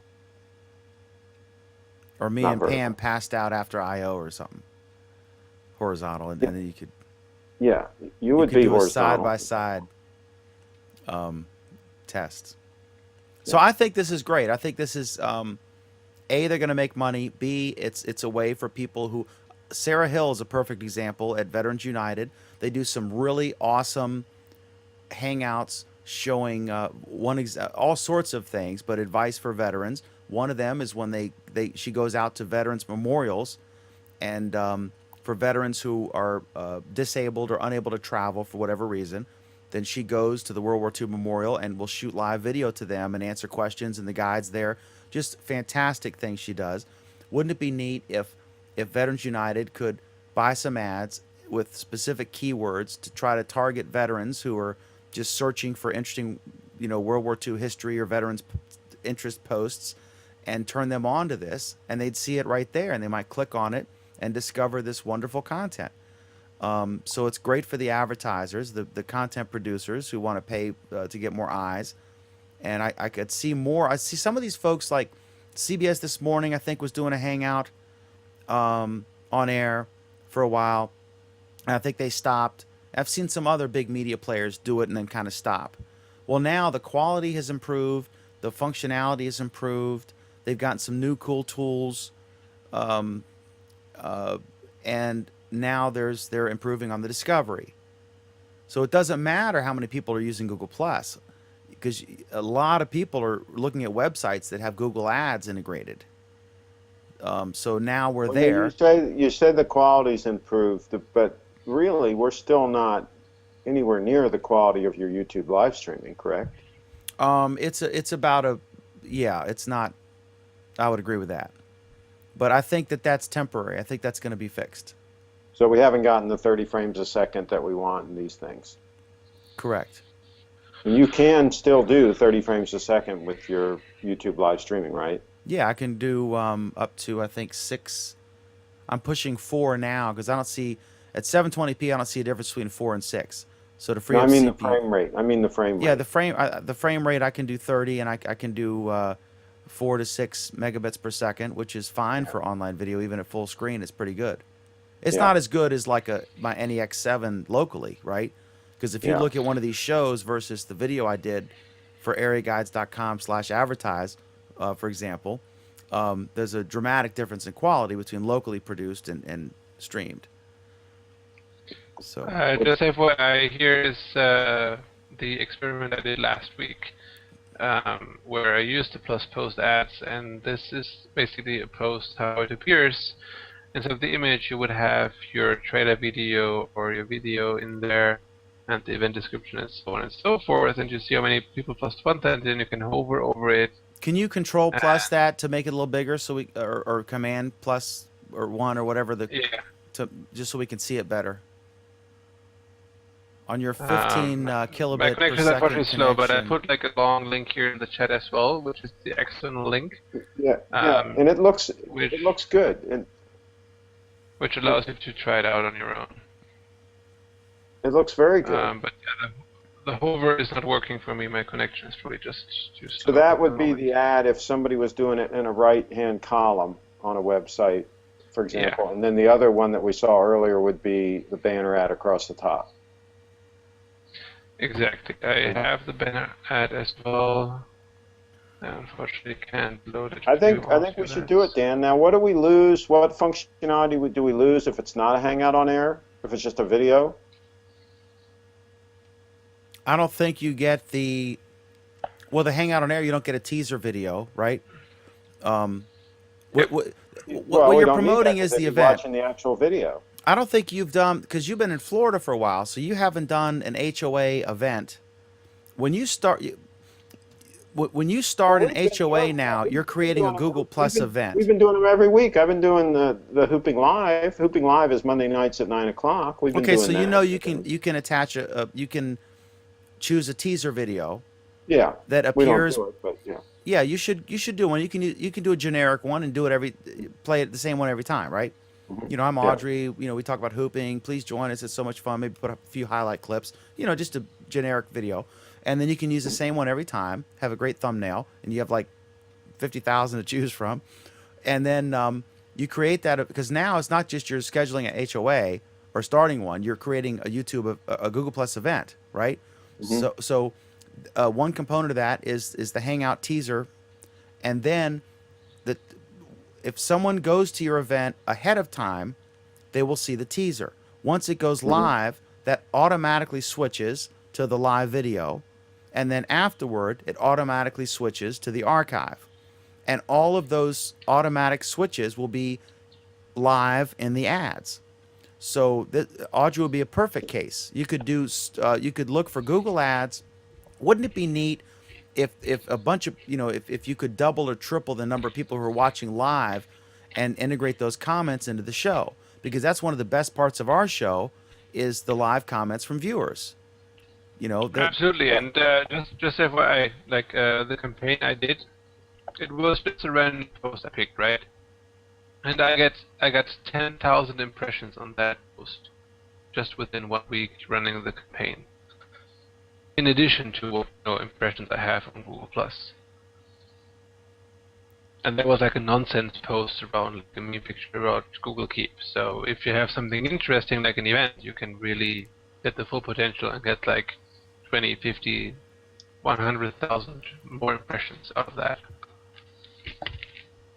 Yeah, we'll have to try that in a couple of weeks. We're gonna try that and see what kind of traction we can get on it. and then And otherwise, call our AdWords experts, and they can help you out to optimize your campaigns. and then Vinny Braco says, "Tell me more about this area guide you speak of, Dan." All right, so we Tell have them the important one is Hooping Live, hoopinglive.com. absolutely.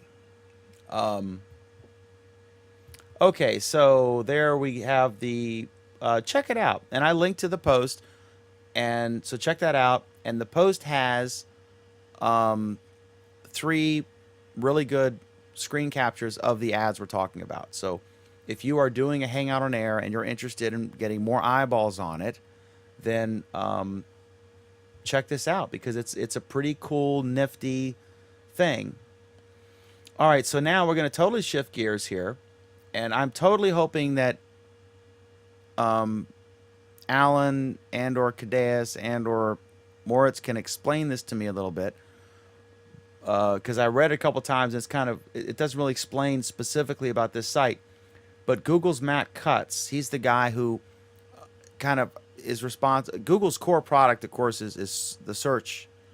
As far as what consumers use, their core product as far as revenue is the ads that accompany it. But Matt Cutts is the big deal at Google.com, that traditional search, and what the algorithm that made Google what it is, what things float to the top or not, and when you search for something, the first few results are the most important because they're the most likely that you'll click on them. So the headline here is Google's Matt Cutts implies my blog guest publishers will receive penalties. And this apparently there's this whole phenomenon of guest blogging, which sounds fine because I know that guest posting is popular. For example, on TechCrunch on the weekends, they will have several posts from either experts, professors, CEOs, where they're not really time-dated posts. They're not time-perishable. They'll just write something interesting. You might have the CEO of Aereo, for example, talk about his upcoming Supreme Court decision that was just argued, which we'll talk about in a minute. And those are really interesting posts, but they use those on the weekends because there's not a lot of breaking news on the weekends. So here we are. Apparently there's this other side of guest blogging. So Alan, tell us what this is about and tell us why this is different from the head of Aereo writing a meaningful post on TechCrunch. Okay, I'll be honest that in trying to figure this out, I'm still pretty stumped. And I turned to Cadeas and Morris saying, do you guys understand this? And all three of us agree this is a little bit befuddling. So I finally went to myblogguest.com trying to figure it out. And aside from having a really crappy website, it did start giving me, and the fact that it has this nice big box that says "Find us on Bing," which kind of tells you what Google thinks of them. So there's some Although I truth to noticed- this rumor. I noticed they only have 3 stars on Bing or something like that, whatever the hell that means. In trying to understand it, what it makes it sound like is that things like My Guest Blogger arrange for you to post on other blog sites or give your blog content from another site. And they advertise, you're using this to build your brand, to network, to, and I quote them, earn links to your site. And one of the benefits for blog owners is that you, quote, get free targeted traffic. And both of those, Talk about red flags. yeah, both of those really suggest to me that they know that they were doing something that was fishy in terms of SEO. They're trying to push, they're trying to play tricks with SEO, and I think that's, those 2 lines are proof of it, and that's why they're getting punished. This cat and mouse game has been going on for years and years, and it'll continue to go on. And the bottom line is, if you have real legitimate content on your website that's useful content, that makes sense, then it's going to help you with Google and with SEO, right?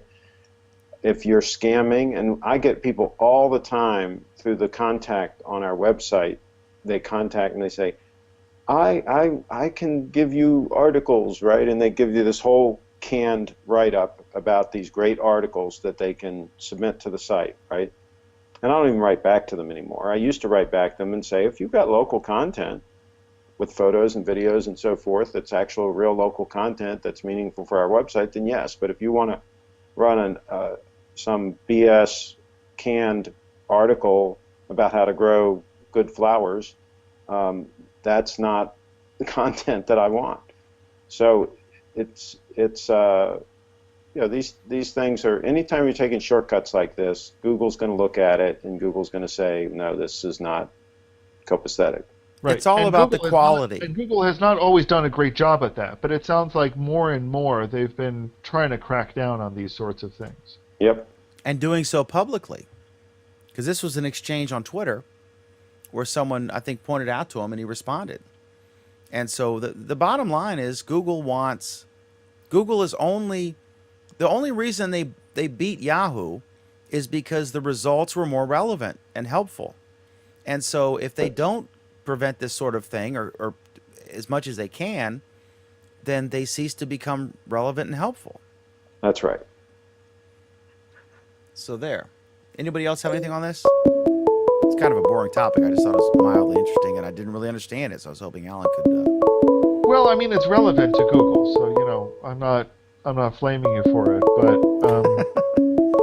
But That's it's high not praise really from new. Alan. It's not really new. I mean, this has been going on a long time. It's just raised its head again, right? But Right. yeah. Next subject. Okay, next up is this cool thing. I'm embarrassed. I don't remember who. I apologize. I should have noted that, and I apologize to. I think Pam was one of the people that highlighted it this morning. I saw it all over the place being talked about today, and it is really cool. It is neat. So I'm going to screen share. You guys can click on it and watch yourselves. Basically, the situation you have is sometimes you're trying to capture text. An example for me would be, as a newspaper publisher, my graphics design folks will sometimes have something like, here's an example here, the tiger, right? And this website is a live demo. This is a Chrome extension, right? So this is a free extension you add to Chrome by clicking on the button here, add to Chrome at the top of the thing. So you have to be in the Chrome browser for this to work. But this is an example here. This is a, I guess if I click on it, it says open image, a new tab. So this is actually just a JPEG.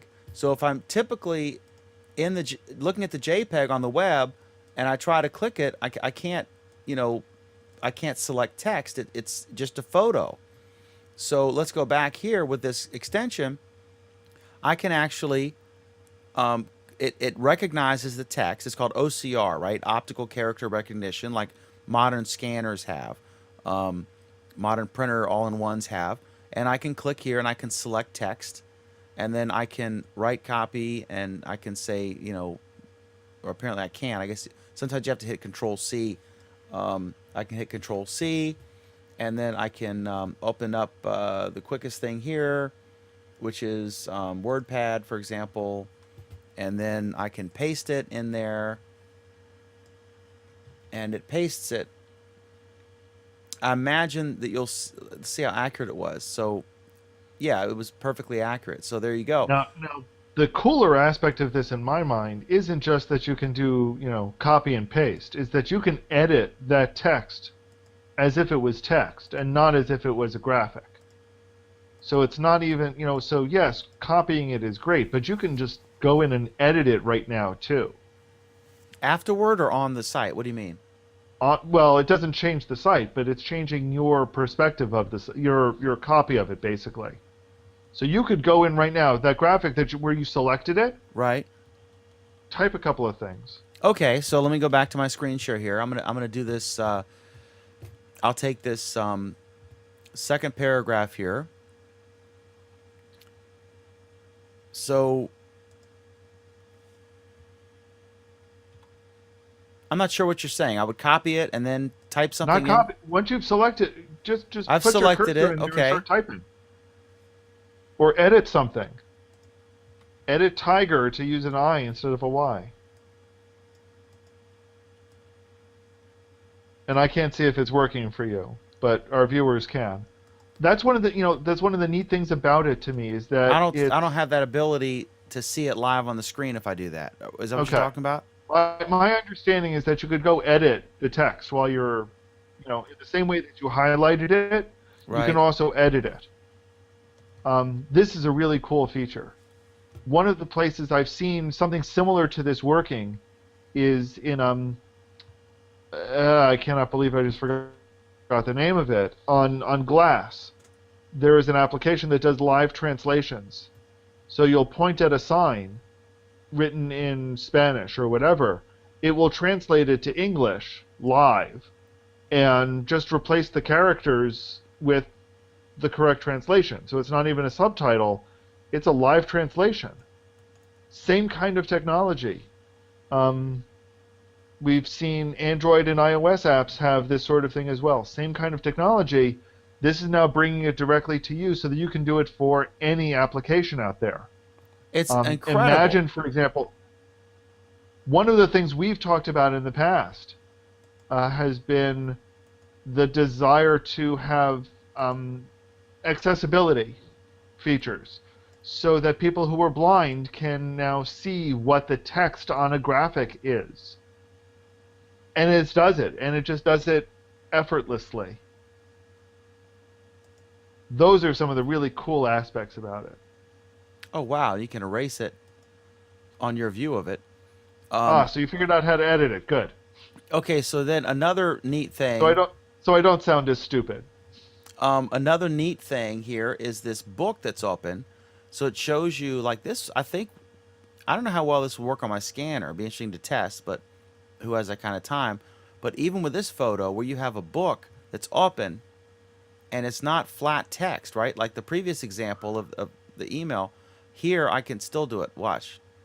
I can select this text, right, and and copy it or whatever, and paste it into whatever. So this is very useful if you had an image like this, and like in my case, if I had a graphic designer who was having to make an ad and grabbing elements from the client's website, they wouldn't have to like hand type stuff. It's just very, very cool. Works on meme images. This is just a little thing that I saw and I thought, I didn't know how widespread it was. Someone just did a private post to me and said, hey, you should, for your shows or whatever. But I think this is neat. This could be useful. Craig, if you were, especially for us, because right now we're converting some websites from traditional desktop-based websites to the ones that work on phones and tablets and desktop, and we're having to capture stuff. And sometimes you do see someone has a scanned business card or whatever, and they've got that on there, and now we can just use this extension to just grab that text, and it's pretty accurate, unlike the early OCR programs that I saw when I first started seeing this technology. This is pretty darn accurate. And I guess, is this an open source project, so it's going to rapidly be developed? I don't know if we know that. Sounds good to me. Sounds good. And it's free, which will make it more popular. And so there. Any other thoughts on this? All right. Okay, next up is Google adds a sense of history to Street View with archive footage. Anthony, can you tell us about this?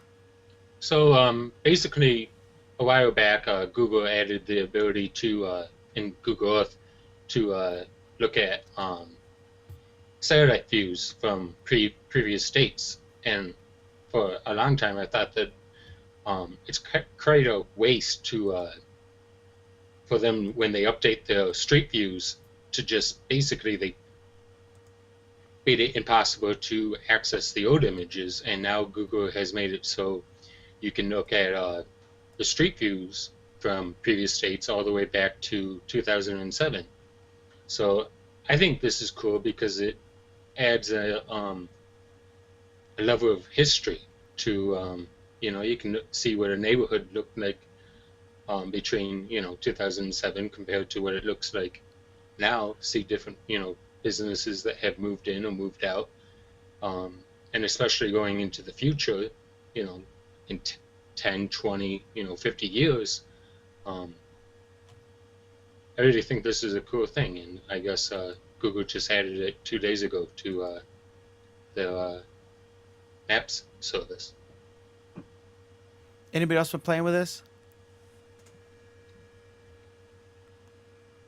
So are they going to take, where are they getting this stuff? Like from Wikipedia Commons and other similar sources, or? No, it's the old Street View data. They've been doing it since, before 2007. They've been collecting these images with their, their cars. But every time that they updated the images,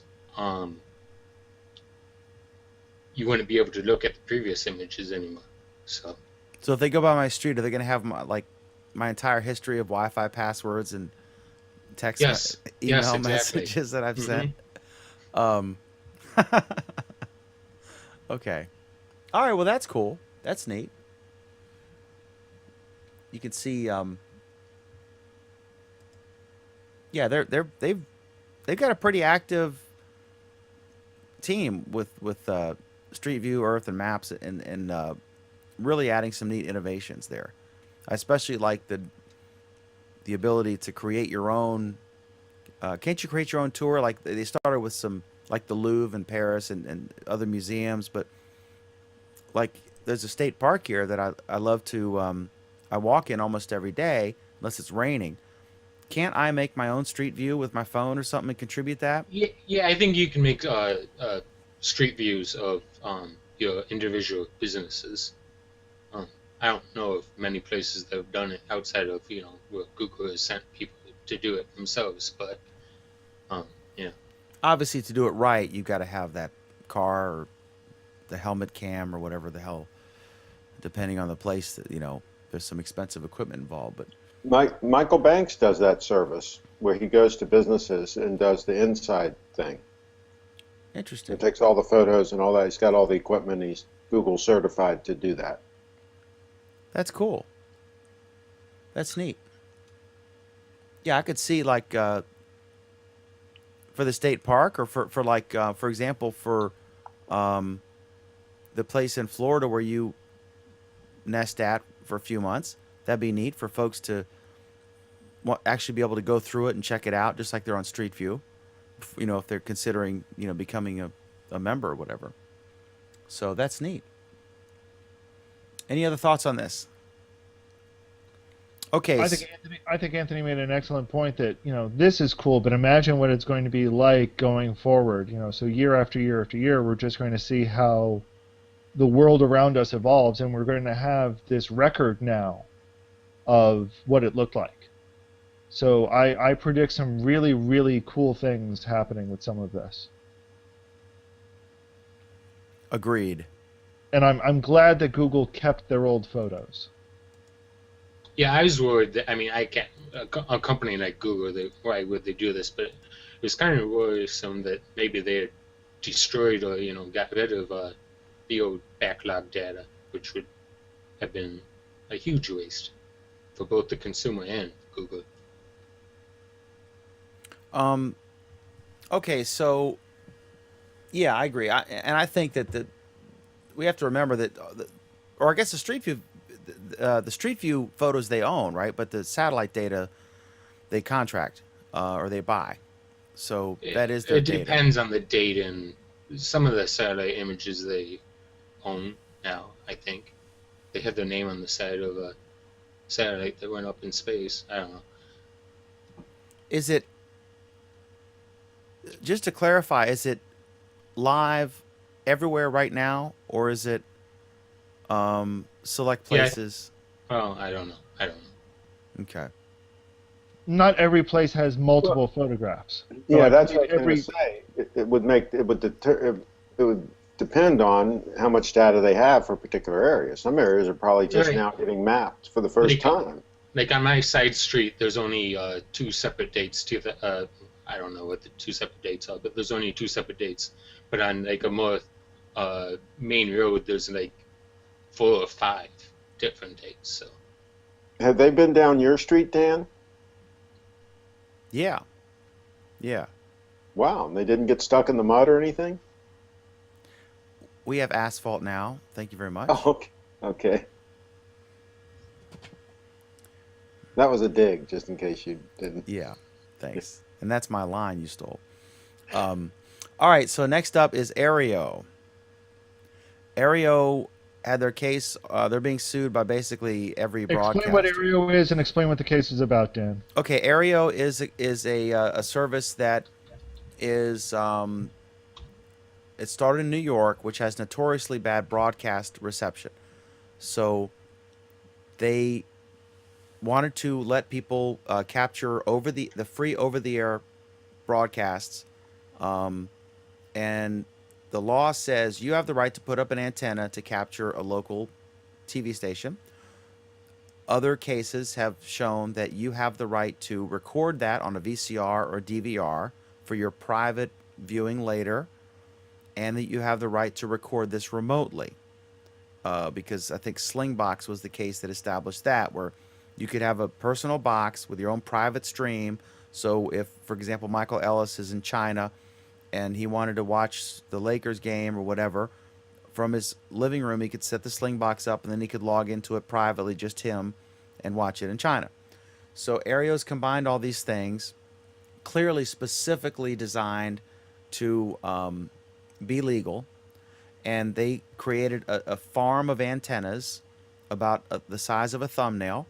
And the antennas you kind of, when you log in, you control your own antenna. It's like $8 or $9 a month. So you can watch the stations, and they're in a good location, right? So that they can pick up all the New York stations in New York or whatever city you're in. And they have their own DVR system. And so you can log in and watch it on your mobile device or whatever. And their attitude is, these are free over-the-air broadcasts. We are no different than if Radio Shack sells you a TV antenna for you to pick it up at home.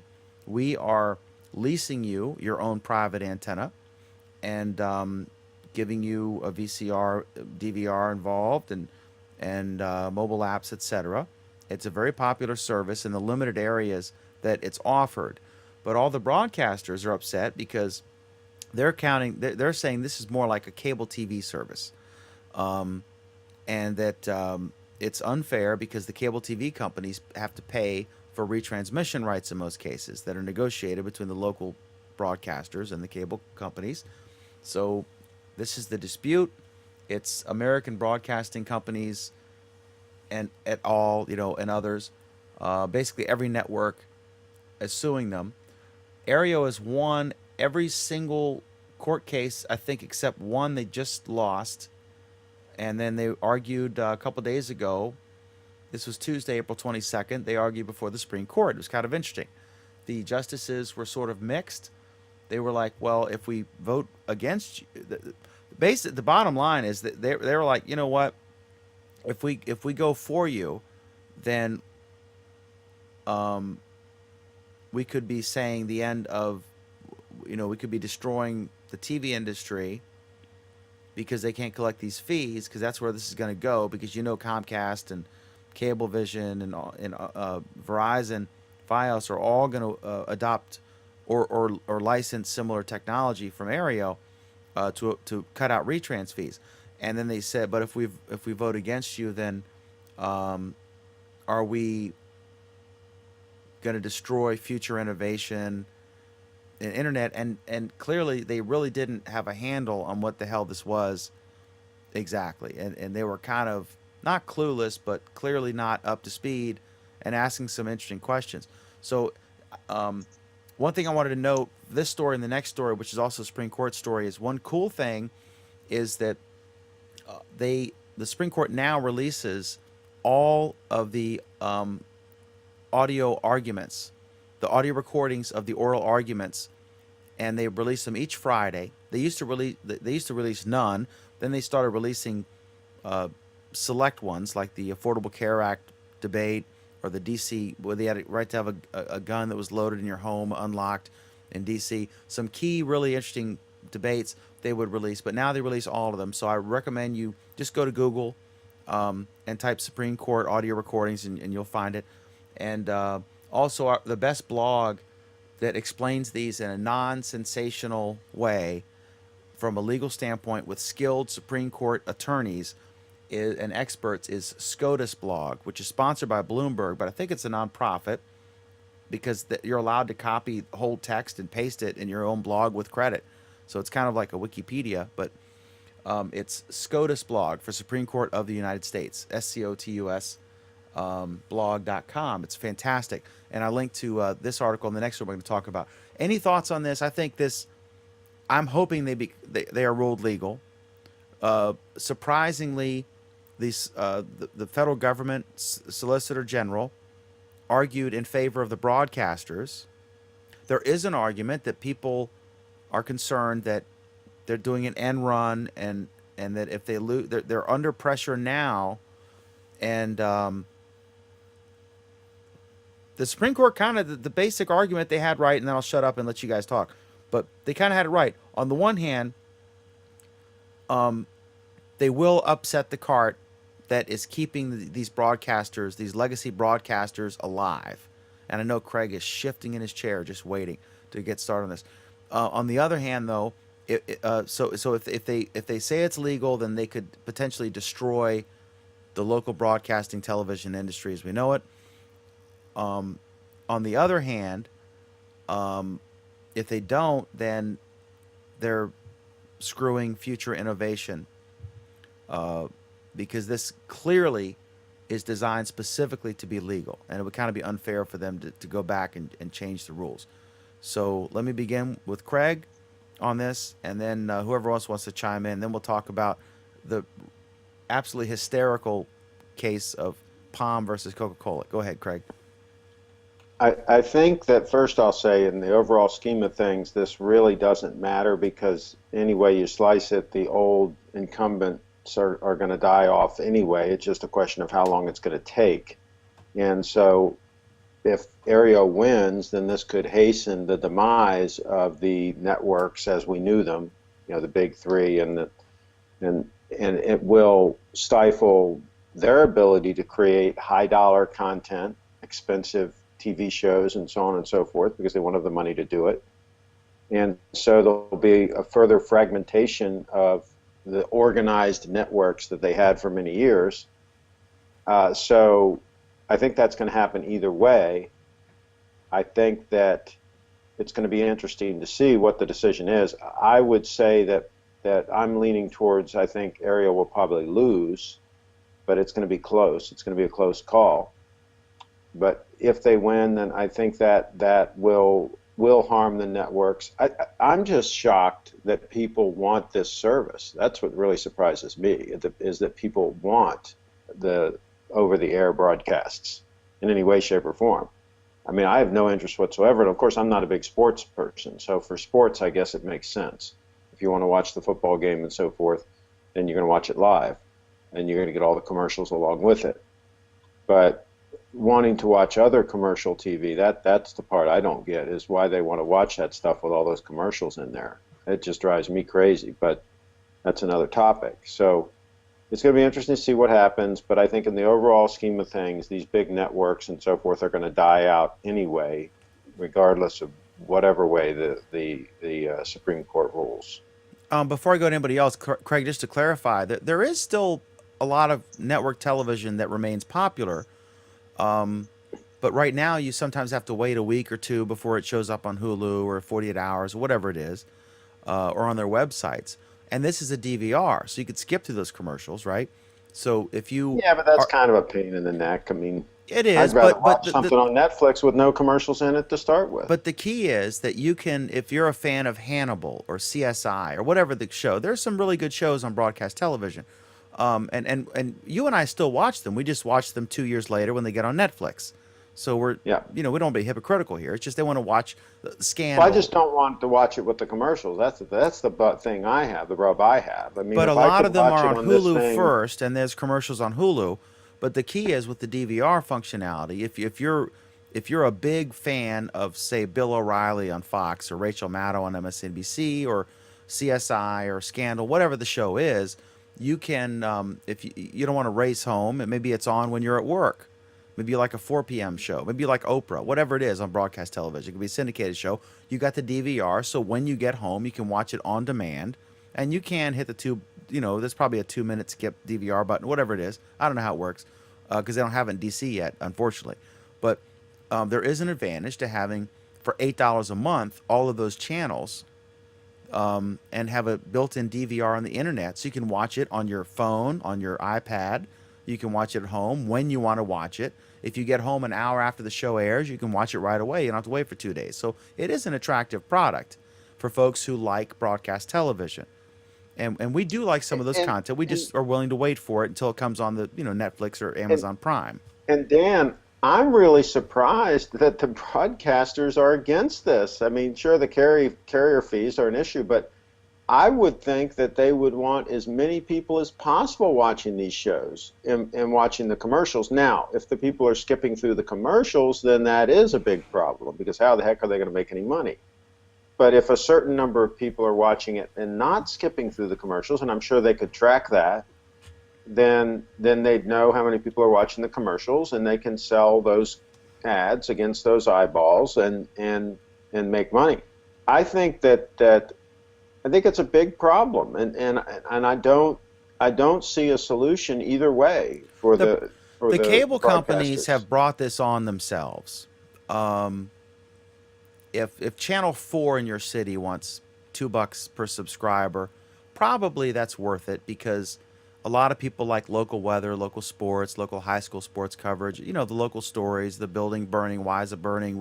Get the story. That's pretty popular, like what Jason Salas does, right? I think it's reasonable for them to say I want $2.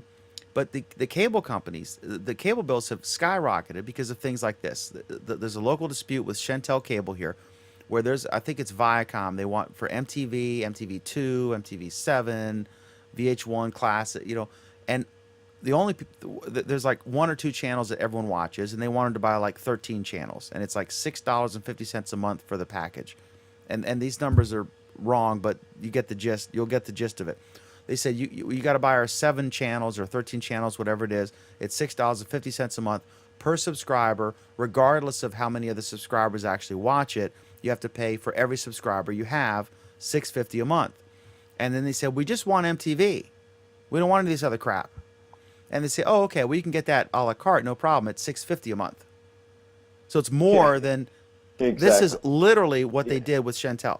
So this and you add up ESPN and you add up Disney, with I mean, and it now it's $120 to get like But I you- called and- for I have Comcast Business Class Internet, and I said, what do I have to do to get Fox News Channel? Because I can watch MSNBC online and CNN online with my Xfinity thing, but I can't watch Fox, and I like to have a balanced view, and I like to watch all the sides to see what's going on, right? And they said it was to get the package that included Fox. The only freaking thing I want is Fox. To get the package is $85 a month. And now you know why I canceled my cable TV 10 years ago and haven't looked back. I'm shocked that people still pay these huge cable bills. I just, and I can afford to pay the cable bill if I want to, but I mean, I can get everything I need on Netflix, between Netflix and Amazon Prime and YouTube, for God's sakes. I can get a ton of stuff to watch. But still, More we than want I a would ever value. We want. want value proposition. Both of us, we could afford to spend $200 for a nice baked potato, but we're going to choose not to do that. And you can go to Costco, which is a discounter, and you'll find a Mercedes-Benz and a Jaguar and a Tesla S there, right? So these are people with money, but they still choose. They want a good deal, right? They'll still negotiate. I don't care if you're buying a Lamborghini That's or a probably why Yugo. they have You're still going to money. negotiate, right? You still That's want why a they deal. have the That's why they money, have the 'cause they've money. been- That's why they have the they've been freaking living that money. way. They're smart. Anybody Yeah. else want to weigh in on this, and then we'll go to the fun one? Alan is filling in for the ill Michael Ellis tonight. God bless Michael Ellis. I want to talk to him about that too, because I still have my appendix. I want to find out if he got any warning signs at all ahead of that thing bursting. Man, that is scary stuff. That's very dangerous, by the way. And that can happen at any point in your life. Doesn't it usually happen earlier on, though? If it's going to happen? I don't know. I don't know, but I can tell you it's dangerous. When those things burst, I mean, that's not, automatic, like no big deal type of thing. They got to get you into the hospital quick and clean all that stuff out, and it's a mess, literally. Okay, so next up is this other case, and this is funny. And I want to get if Pam can rejoin us here, if she's around, because she's a big Palm drinker. But this is hilarious. This is actually not a case about whether it's right or wrong, but it's about a dismissal and whether it's the right venue. So it's kind of a kludgy, complicated case, but I just thought it was funny. Palm, which makes pomegranate juice and apparently pistachios, and Pam can correct me on that, versus Coca-Cola. Palm makes this expensive. I don't know how much it is. I don't know if it's like $5 or $8, whatever, but they make a jug of 100% pure pomegranate juice. And then Coca-Cola came out with this product. I guess it's a fusion, and they bill it as blueberry and pomegranate juice. And I swear to God, I'm not making this up.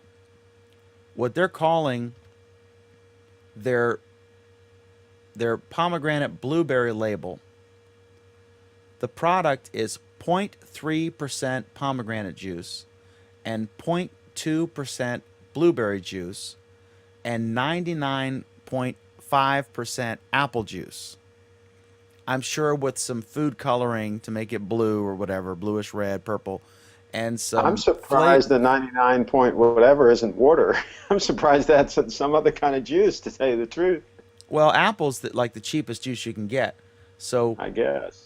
because they make a lot of stuff from apples and they have excess. It's just cheap. Yeah. And living in near Winchester, of course, Apple City. I know about apples, but it's literally 99.5% apple juice, 0.3% pomegranate, 0.2% blueberry. So Palm is suing that, saying Coca-Cola's labeling of the pomegranate blueberry product is so misleading that it violates the Lanham Act. This harms Palm because Palm advertises that it sells products that actually contain substantial amounts of pomegranate juice. So this gets into, if you add some flavoring to make it taste like something, and you add what the attorney referred to as a droplet of the actual juice, technically it does contain 100% pomegranate juice and 100% blueberry juice, right? But it's only 0.5% combined of those Of two the things. total. And 99 point, I mean, it's clearly a freaking scam. And they said this. Coke said, the headline says it all. Argument analysis. Justices are skeptical of Coke's right to cheat consumers. They were literally laughing out loud as the attorney for Palm was trying to make her case. And her case was about whether it fit this obscure definition of the Lanham Act, or whether they couldn't sue, that they just had to complain to the FDA because certain industries are protected from quote unquote frivolous lawsuits, and they have to go to the FDA, and the FDA could give a damn about this because they're busy with other stuff. And all this was discussed. But I just thought this was funny, and I wanted to bring it up. And this gets into the larger context of stuff like, when you have some, water and sugar and quote unquote natural flavorings, which were, produced in a test tube, and then you have a little droplet of something, and it says, try the new McDermott apple juicy drink, contains 100% pure apple juice, but it's really only 0.1%, and the rest is bullshit, right? It's sugar and water. It's just stupid because I'm shocked. No one where price is not a consideration is going to buy Fusion instead of Palm's brand of pomegranate juice when they want pomegranate juice. Well, most people don't know, though. They're not smart enough to know, Anthony. And this is the thing. Well, I mean, you look at the price of the two. You get a bottle this big for but don't $5. Don't underestimate the stupidity of the average consumer. Exactly. And to be misled by this advertising. And I'm shocked that advertising might be misleading. I mean, newsflash, right? It just goes back to what I've been saying for years. Public school, we're starting to pay the price. I don't know, Anthony. Let me ask you something. How much does extra virgin olive oil sell for at your store? I couldn't even begin to tell you. And yet, do you realize that something on the order of 98% of all EVOO isn't actually EVOO? Can you elaborate on that? Because you said that earlier, and I didn't understand your argument. Extra virgin olive oil. When I think of that, what comes to my mind, in the same way that I would think of a drink that said pomegranate blueberry juice would contain a significant amount of those things, extra virgin olive oil traditionally means the first pressing of the olives, where you get some sort of quality of juice or oil, and then the second, third, fourth, and subsequent pressings might yield more skin and elements or flavorings and sour, whatever. Is that not accurate? I am not enough of an Epicurean to know what real EVOO is, to be perfectly honest. What I've seen, however, are manufacturers of it and retailers of it seeing products labeled EVOO coming in at a fraction, and by a fraction I mean like a quarter of the price of the cheapest they could sell it at. And when doing the analysis, when actually analyzing the stuff, they conclude not only isn't it EVOO, it's not even olive oil in some cases. And, people have not been clued in by the low price, simply because as consumers we're used to prices on things dropping. And if it's cheap and still says that it's the product, then it must just be, a cheap version of the product, rather than not the product. Absolutely, and there's probably a ton of that going on. There is, yes. Where things are just totally mislabeled, and there aren't enough inspectors to inspect this stuff and to enforce it and so forth. So it's buyer beware, right? Wait, buyer did you be just unaware. make an argument for larger government? That's Why did I just say that? Well, no, all I'm saying is that you cannot rely on the fact that it was inspected and that's why it's good. What you have to rely on is that you're dealing with a reputable company that you can trust, and they're producing products that are as labeled. And that requires diligence, and it's not easy. So to put this into perspective, and I only know what Alan has just told me. But to put this into perspective, and these are both products that carry the Wegmans name on them. But you can get 101 fluid ounces of Wegmans olive oil extra virgin for $17.49. So that's 101 ounces for approximately $18. Or you can get where did it go? Where the hell did it go? Damn it. Okay, go ahead, Anthony. Or you can get 16.9 Wegmans extra virgin olive oil from Spain. It's 16.9 fluid ounces for $8.99. So you're getting like what, 50% less? I don't know. Okay, so I'm looking here at Wikipedia, and then I've got this thing called there's actually a website, Olive Oil Times. Apparently, it's a news site about olive oil. So you think we have trouble coming up with stories for Google Plus Week? Imagine if you were Olive Oil Times. Excuse me. I thought this was about pomegranate juice. You've returned. We did this to get you back. It did. I was making. Anthony made was incredulous that people would trust this stuff because of the low price, and I was pointing out another example where people were suckered in by the low price and now to a false product. I've been listening. I've been listening to the entire show.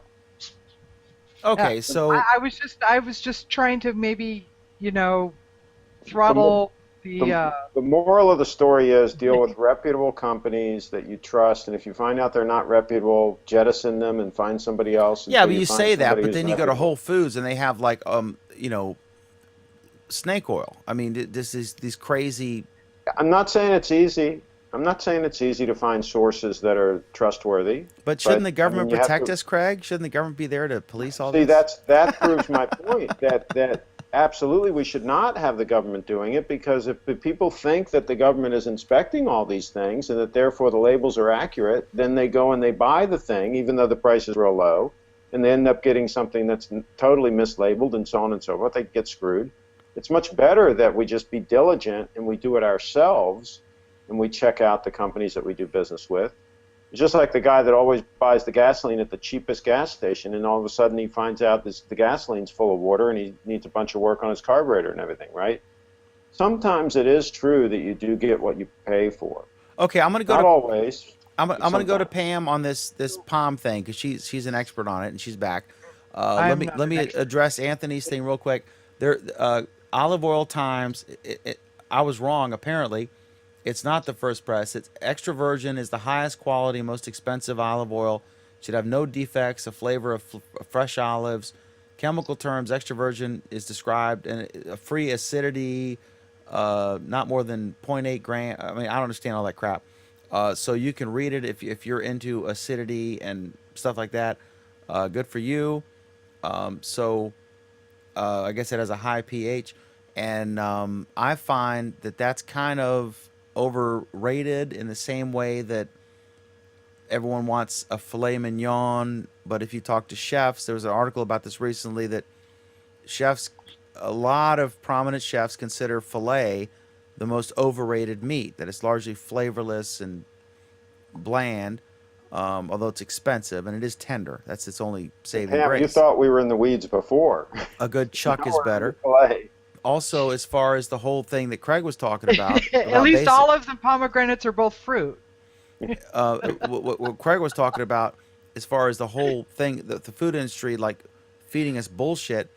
Go to Google and search for this. You can't find it on the 60 Minutes website, but you can find the video on the 60 Minutes website in Google. Google 60 Minutes natural flavorings, and you'll find that episode, and it is eye-opening, mind-boggling about this stuff when it says natural flavorings, when really it's anything but, and it's a scam, and that's potentially why so many of us are fatter than we should be, because the stuff is just artificially enhanced to get you addicted to eat more and more and more.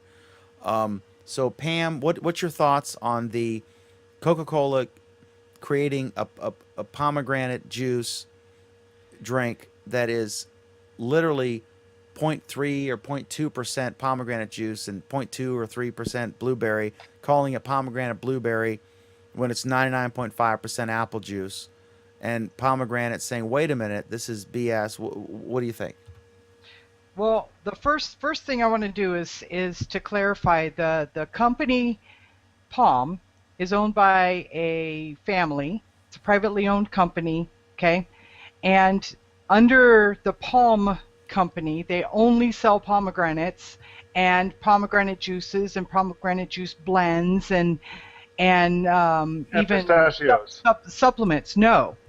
Pistachios are sold under their other company owned by the same family under the Wonderful brand. So there are two different brands. You're not going to find Palm pistachios. They're Wonderful pistachios. So that's Wikipedia, and someone has a fly or something on their screen. On your camera, you have a bug crawling across your camera, Alan. Oh, cool. Let me blue box him. Does he really? Yeah, see? Upper, or it's behind him. Oh, he's got a roach on his wall. We'll call it. It's one of your stink bugs, Dan. We'll call it a water bug. Okay. Stink So bug. anyway, there's that. Pam, I'm sorry, but if I do a search for Palm pistachios, Right. It comes up, right? it comes up. Yep. Says the AdSense the ad headline is Palm pistachios, get crackin' America, and then it refers to Wonderful pistachios. So Okay, so here's Wikipedia. Well, not part of Palm Wonderful itself. Another company owned by the same Resnick family, Paramount Farms, has extended the Wonderful brand to pistachios. The Wonderful pistachios logotype uses a heart instead of the O in Wonderful, similar to the palm in the Palm Wonderful logo. So there. I mean, I'm sorry. But I mean, obviously they're doing some I know what you're advertising. saying, and I agree what you're saying. I'm just okay. Here I am at palmwonderful.com, and I am looking at Palm pistachio thumbprints. You know, this may be a recent brand change, but it sure looks like they are still advertising Palm pistachios. And so did you go through and look at all of their products, all products? Do you see anything under all products that says pistachios? But he's talking about the ad, Pam. The ad they're I'm talking about leveraging. the ad. I'm talking about things that I hit, and I see what you're saying. Yes, if I go to all products, I don't see something there that says I see fresh fruit. Yep, they sell fresh pomegranates as well, and also peeled ones. You can buy them in a little plastic container filled with the little seeds. Anyway, that's kind of irrelevant, except for the fact that Coca-Cola is supposed to be one of those brands that we trust, Craig. What? Right? Are you nuts? It's one of the oldest. That Coca-Cola is selling poison, that it's dangerous to drink it, that it's bad for you? Did we not realize all these things? Craig's just We upset trust because them? they don't put cocaine in it anymore. We trust them for what, for God's sakes? It's junk food. Come on. Well, it is junk food, but what I'm saying is that, you know, as an American corporation or whatever, we trust that if they say something on their label, it is what it is. Right? I think that's a stretch to say that we trust them. I mean, I think we know that if we drink it, it's going to taste good. And I think most people know that it's not good for you. I mean, I think that's where the trust ends, is we trust that we're going to open it up and it's going to taste good, right? And as long as it tastes good, we know pretty much that whatever it says on the label or whatever advertising says and all that is a bunch of malarkey trying to get us to buy it. I think most people know that. Or if they don't, again, it's public education to blame. Minute Maid orange juice is Coca-Cola. I mean, they have lots of side brands. And it is. It's advertising. It's the way that advertising is done. It's deceitful. It's Yeah, it's maddening. But it's always been that way. That's right. For Absolutely. example, I drink almond milk. Well, not for the next 10 days. I don't, because I'm on a fruit and veggie only diet. But anyway, I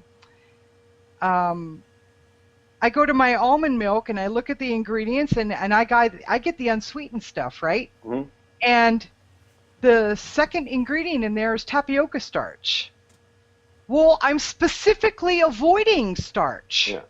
This is why I make my own. I'm not This eating is why I potato. make my own almond milk. It's very easy to make, by the way. Well, I'm going to have to start doing something, because that's Absolutely. But I think it's deceptive for them to say it's almond milk when Absolutely. it's actually, there is some almond stuff in here. Call it a almond milk cocktail or something. And I think that in this case, Coca-Cola should put on there that it's a pomegranate blueberry cocktail, because at least it's telling people, that there's other stuff in it.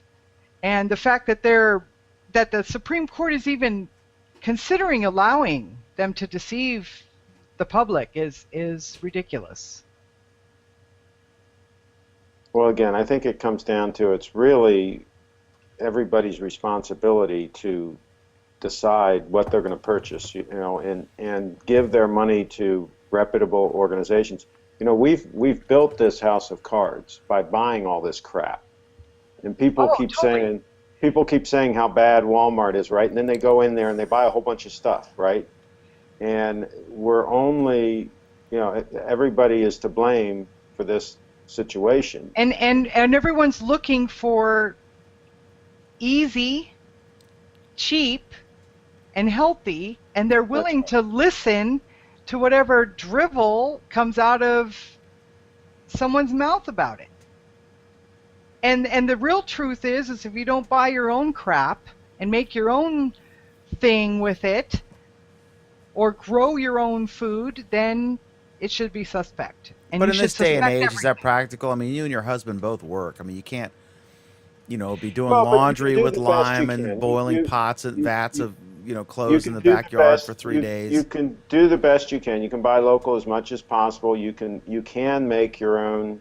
If that's an almond milk option, very if you're easily. in DC, it might not be an option, right? Do you know that it takes me less time to create a meal from scratch than it does for me to cook a frozen TV dinner?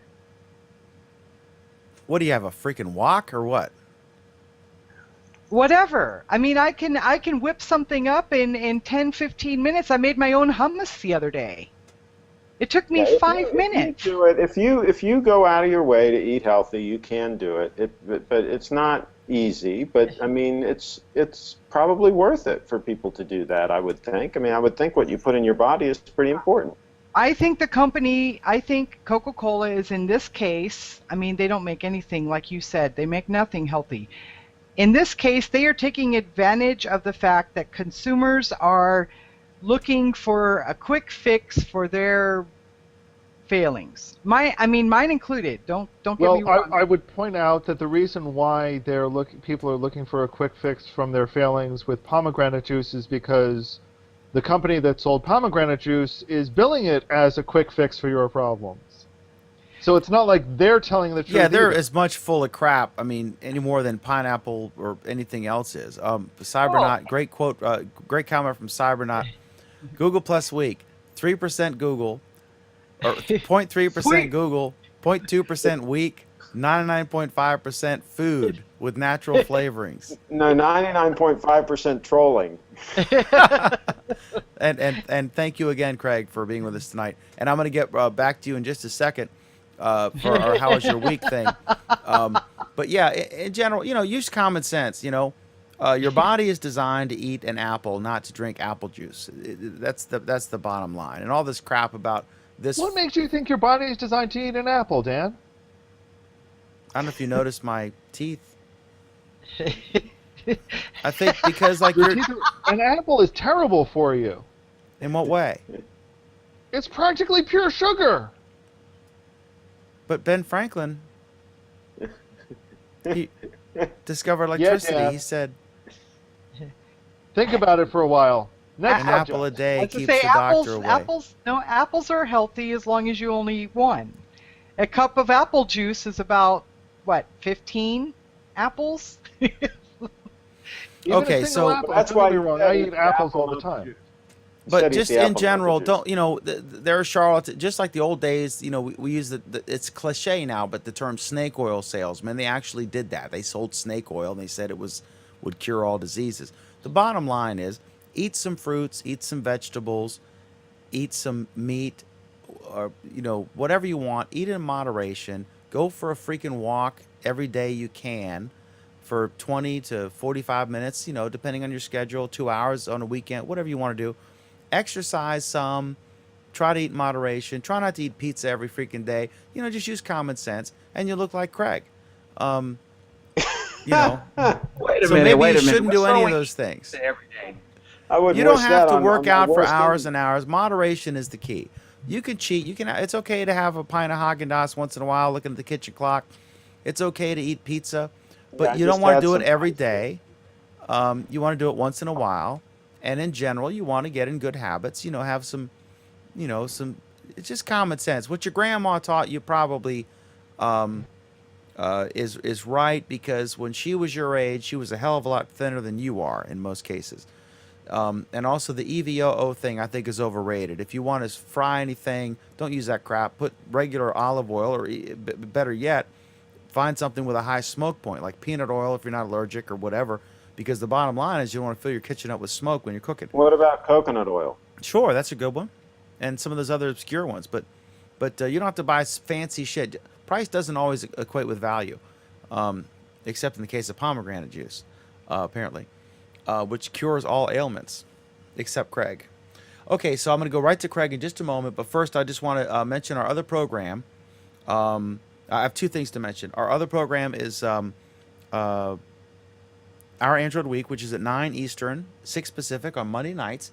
And we have a cool Flipboard magazine. I'll share with you here just 3 stories that I've thrown in there, which we will likely talk about. One, I'm just quoting this here. Samsung is failing to draw users into its contents and apps, says study. Another one, emails show Google helped Samsung pay for the Apple trial. That's interesting, because Samsung in its own right is a huge, very rich company. And YouTube Mix has now been enabled on Android. So there's an option, you can pick an artist and it'll just kind of play from the most popular to the least popular in order. So those are just 3 of the things. We'll be talking about many more things on Our Android Week. That's coming up Monday at 9 p.m. Eastern, 6 p.m. Pacific, on Google Plus and YouTube Live. And also, just one quick note. I said at the beginning, I want to say it again, that we wish Vic Indotra well in his future endeavors. He has been a great friend of the show. He's been great to us. And he only did, like, the last time we had him on, he said he had done like 3 HOAs or interviews that year. And he chose one of them to be with us to talk to our viewers and answer your questions live, unscripted, unapproved in advance, nothing like that. And I think that was really cool. So we wish Vic and his adorable kids and his wonderful wife, we wish them well in whatever, he wants to do. If he wants to just hang out, or if he's getting ready to be CEO of something or launch a startup, whatever. I'm sorry, Alan? I said I see what you did there. If he just wants to hang out. Oh, that was an accident. So anyway, but we wish him well, and he's a great guy, and he's always welcome to come on the show. And I told him that, but he's laying low for now. So, there's a fear of change. So change happens, and that's hard sometimes. So I'm very excited about Bez, the new guy, and we can't wait to have him on. We might do a special Q&A, to accommodate his schedule. We've talked to him about that, and we're working those details out.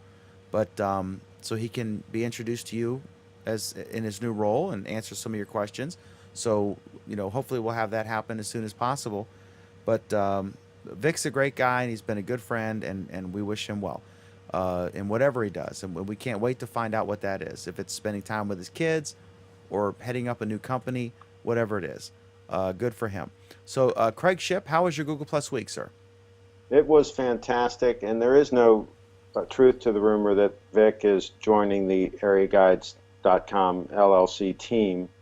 And if that were true, I wouldn't be able to comment on it anyway. So I just wanted to get that out of the way first. So your But we had comment a- just now has as much weight as a TechCrunch post. There's no way. There's no That's verify. correct. Yeah. That's correct. I'm denying that we're in any kind of talks at all. And with- acknowledging that if it is true, you'd still be denying it. So Exactly. So we had a great week, and I want to talk about a success on Google Plus and on YouTube and so on and so forth. The Hooping Live show, which is at the same time Monday nights at 9 o'clock. We did a 10 best hooping tricks video 2 months ago with Audrey, and we uploaded it. And Monday, I congratulated her on 50,000 views on that video, and that's pretty good because her whole channel in like 4 years only had 300,000 views. So now all of a sudden she's got a video that in just 2 months has 50,000 views, and now I looked at it today and it's up to 55,000 views. So it's getting about 1,000 views a day right now on average, and that number seems to be going up. So I'm hoping that this is going to be her first video with 100,000 views in relatively short order. And I think that if we do a Hangout on Air and we promote it the way we discussed, we're planning on doing this in a couple of weeks, using that new ad placement program and all, with a really cool Hooping Live show and promoting it in advance, that we can really light a fire under this thing. So I think that's some good positive news for leveraging Hangouts and Hangouts on Air, and we're going to keep doing it. that's awesome, and you should do that. Just like I do with this show and the Android show, which is at 9 p.m. Eastern on Friday or Mondays. You could easily, just with clips from previous things, put something together, right? And use that as a teaser. And it should be short. I've already got a nice teaser made up that we can use. So Yeah, I want to so- get with you on that. She's graduating in a week or so, and Audrey's just got everything going on right now. So once the dust settles on that in about 2 weeks or so, I want to get with you, and I want to do it, together. Sure, and put it'd be together a interesting really good campaign. experiment. I mean, not only to help her show, but also we could talk about it and educate other folks about what your experience was like, what kind of engagement you got. Absolutely. How many, I wanna- what was her view count the last 6 shows Yep. before you did this and then during? Yep. What were the comments Yep. like? Yep. Volume, all that stuff would be really interesting and helpful for other folks. I who want are, to do all of the considering above. this. I want to give it the old college try and just really see what happens. Awesome. So Well, good fun for stuff. you. I know it's a real labor for you to do these, to produce these shows with these attractive women doing It's hula difficult hooping. to work with Audrey. She's such a doll and Yeah, so it's pleasant hard. and so forth. It's extremely difficult work. I think it's kind of like that reporter from 60 Minutes just got an award for all the times he's been in the war zones reporting, and so I kind Well, of thought of you when I read that. We're being kind No. You should be thinking of Audrey.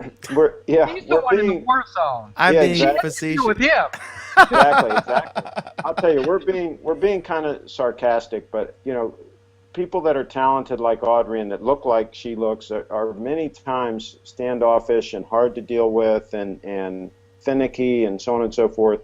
She's the opposite. She's so down to earth. She's so pleasant. It's just amazing that she's still that way, and I hope she stays that way, and I think she will. So I wish her the best. Yeah, the best thing is when you see someone who's that attractive, if they act like they don't even realize that, and they're just normal, and they're as kind to you as you are to them, then that's the best thing. And that is actually more attractive about her than her physical appearance. Absolutely. In my opinion. Absolutely. Although both are stellar. So, and good for her. Maybe she'll hopefully. She was just in a movie, right? Yep. And What it's- and if it's- someone wants to Google that and find that? What's that name of that movie? It was a yeah, short just film, right? If it's best that they just go to the hoopinglive.com show because I put some information called No Real Than You Are, starring Audrey Shure, and I put a link right on there, and then they can see the trailer, and they can see an interview of her about it and everything. So that's all on the hoopinglive.com homepage.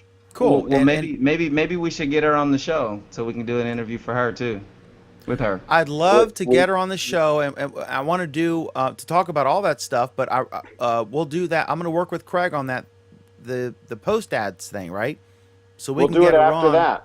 We'll do it after that. And then we can talk about all the stuff that she's involved in, about what it was like to be in the movie. And it was a movie in a major awards or a film festival. Down in Sarasota, yeah. And it's a cool movie. This wasn't some handy-cam movie. I mean, this thing looked, the cinematography was like House of Cards. It was really impressive. And I was like, holy smokes, that's Audrey. Oh, my God. And it looked like a character in House of Cards. It was really impressive. Of course, she's easy on the eyes anyway, but you could tell it was like a real guy was making this movie, or gal, or whoever it was. Yeah, this guy's an up-and-comer. The director, he's an up-and-comer. He's one to keep an eye on. Yep. Okay. So, as is Audrey. So, thanks again for having me on the show. Thank you very much. CraigShip.com, Hangout10.com, AreaGuys.com/advertise. And is there any truth that, I think TechCrunch, wasn't there a rumor that they're going to shut down Google Plus and replace it with the Area Guides network? Is there any truth to that? There was a rumor that Area Guides was in negotiations to buy TechCrunch and AOL, but that's just totally out of left field. We're not even in discussions with them. Okay. And if we were, of course, I wouldn't be able to comment. Oh boy. Oh. Now, the fact that we're in talks with Cadeas, now that I can confirm. No, wait. We can't be ruining everything this quick now. Craig Ship, thank you very much. I know you got a busy day tomorrow of sleeping in and then followed by breakfast, so you've got to get on that. That's right. Absolutely. To continue making your 7, or is it 8 figures, or I don't know, one of the two. But yeah, don't tell the tax man. So indeed, that's all I got to say. All right. Well, thank you so much, Craig. Have a wonderful evening and morning. Sri, you want to see there's the bridge, though. Before I go, let me see if I can get this to point at the bridge. How come I can't see? What bridge? I'm trying to get. Oh wow! It Is that the Legos? Picture. Can you see it? Those kids are very expensive. Is that Legos? Yeah, the Lego bridge. I couldn't really show it to you very good. But now anyway, they're even worse than the kits you buy, which is probably more expensive, but it's fascinating and a wonderful idea. But you can actually go online to their website and design your own thing. Oh, it's insane. And then you order it, right? You order the kit. Yep. You could build, like, I want to build the Taj Mahal, or whatever it is, and you build it up, and then they'll using their pieces online, and then they'll assemble the kit and send it to you, and then you can build it in real life. Can you imagine what that costs? I mean, my God. It's you wouldn't believe. You got to come up here to the house sometime and see all the Legos. It is insane. You think we have a money-making machine? You have nothing on Legos. Oh, that Lego stuff is a total scam. Yeah. All right, I'm out of here. All right, Thanks. have a great night, Craig. Thank you very much. Bye. All right, so Sri, get ready. You're next. Pam, how was your Google Plus week, young lady? And I hope you had your 8 ounces, $5 pomegranate juice this morning to get a spring in your step. I did not. I'm not drinking any pre-prepared juices for the next 2 weeks. I am on a diet while I'm on a cleanse, and oh my God, I'm freaking hungry. I imagine I'm surprised you didn't explode with anger, because normally when everyone's on some fad diet, their sugar's so low that they're just out of control. Tell us about your diet and what's going on. I've lost 11 pounds since Sunday. Good for you. So we'll see. That's a lot for a week, though.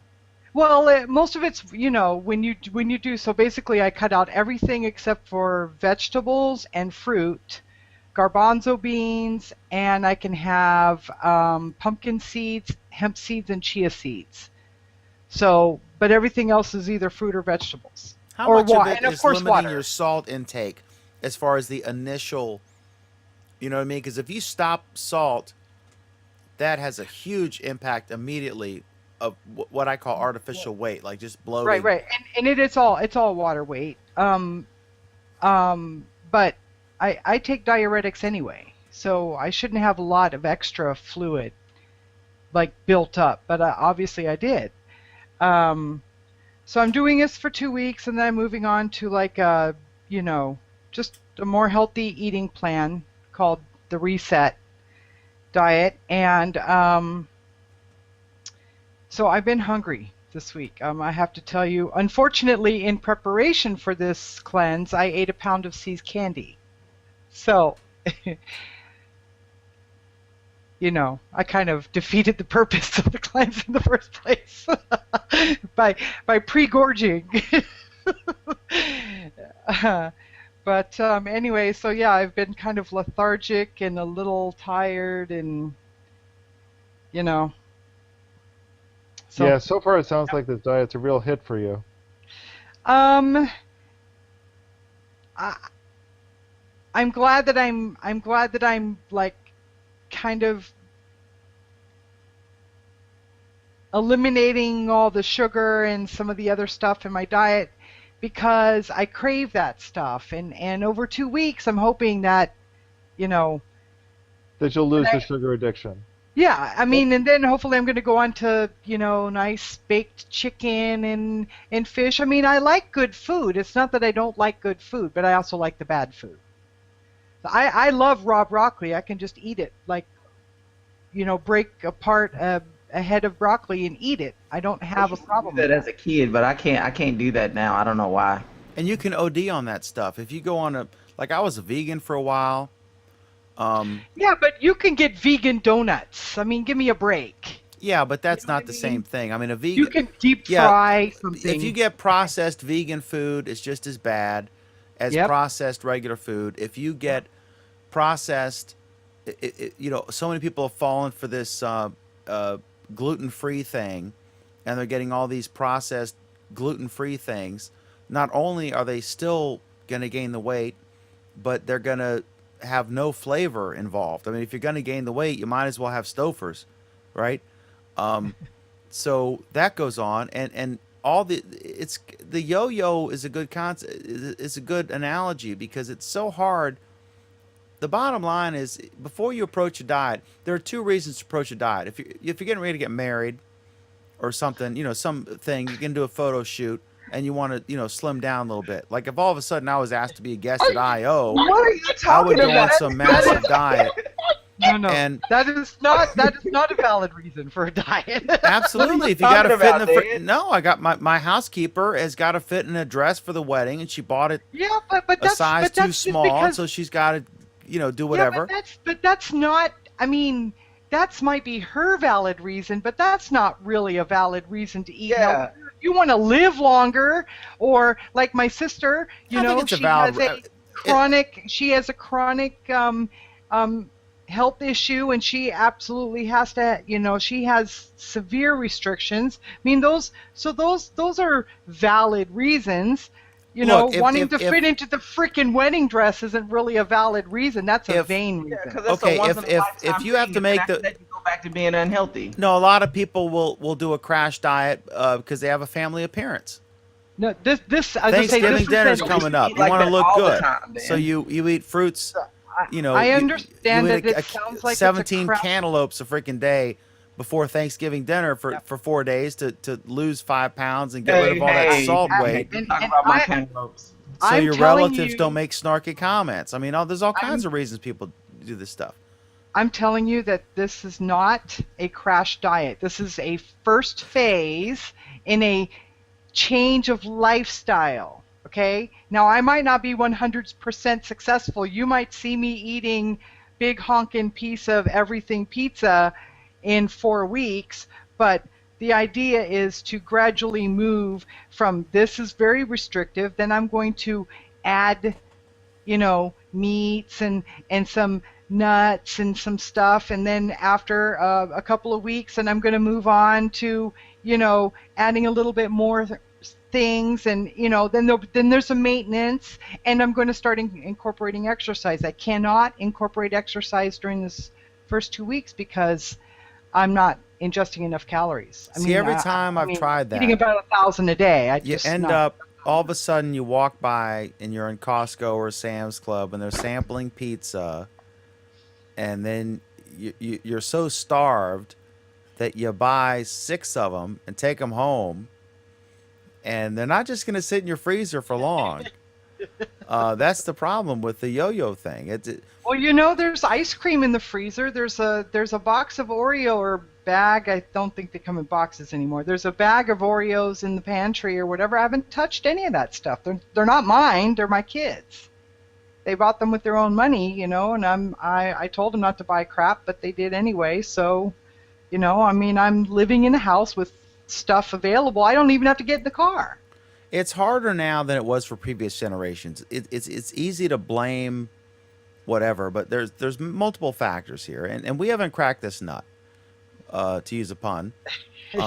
We have not, because there's so many factors in it. For one, our lives are much easier, and I alluded to this earlier. There used to be a day when, the man would be out plowing the fields or working at whatever job, and the woman would be raising the kids and spending, like, laundry was literally an all-day process with, large vats with lime and boiling water, and it was, boiling it and stirring it, and everyone had to work. The kids were work. Everyone had to do physical labor, and then all of a sudden we get all these machines, over the years that have made lives easier for us, and now we have all these things where we basically sit here, and can look at screens, and it's so much easier now. I don't have to, we have air conditioning, and we have heat, and we have a washer and dryer, and all these things that make that require less hours to do these tasks that used to take a long time. At the same time, food. I mean, Pam, you and I are older than Alan, and much older than Cadeus, and we remember the Swanson TV dinner, TEEVEE, when we were little kids, and it was this foil thing, and it took 45 minutes or whatever. And it took 45 minutes? Oh yeah, because there was no microwave when we were kids, little kids. So wow. Yeah, it was in a foil. It was in a foil, tray. and it was kind of like an expanded thing. And they are actually responsible for this thing. Like, once you thaw something, you can't refreeze it. That's total bullshit. You absolutely can. But Swanson was worried that once you thawed it, it would lose some of the appearance, and so they didn't want you to freeze it again. But that's BS as far as the quality. So we remember the old days when frozen TV dinners were hideous, but better than it was the convenience factor, and it was the novelty factor. And so now there's tons and tons of really good frozen stuff, but it's loaded with these natural flavorings that are designed specifically to falsely induce the cravings and the flavors that you would get from the actual natural thing, but they're really not natural, and they are designed to hook you onto this product to eat more than you otherwise would have. And we have a largely sedentary lifestyle, especially compared to what 100 or 50 years ago people would have. That's a lot of why we're fat versus the skinny people. If you look at a photo from the 1940s or 50s, people look like victims of some sort of famine, but they were all super skinny. And there's so many factors in this. Most of it is our sedentary lifestyle, and so we have to compensate for that now. And Alan is going to tear me a new one. So go ahead, Alan. Nope, isn't worth it. Alan, how was your Google Plus week, sir? It was okay. I've had better. Glass's latest upgrade caused my glass to brick, so I need to replace it, which is a little bit on the irritating side. But otherwise, I had a pretty good week. Wow. That was quick. Yeah. Well, it's getting late. Cadeus Kalut, how was your Google Plus week, sir?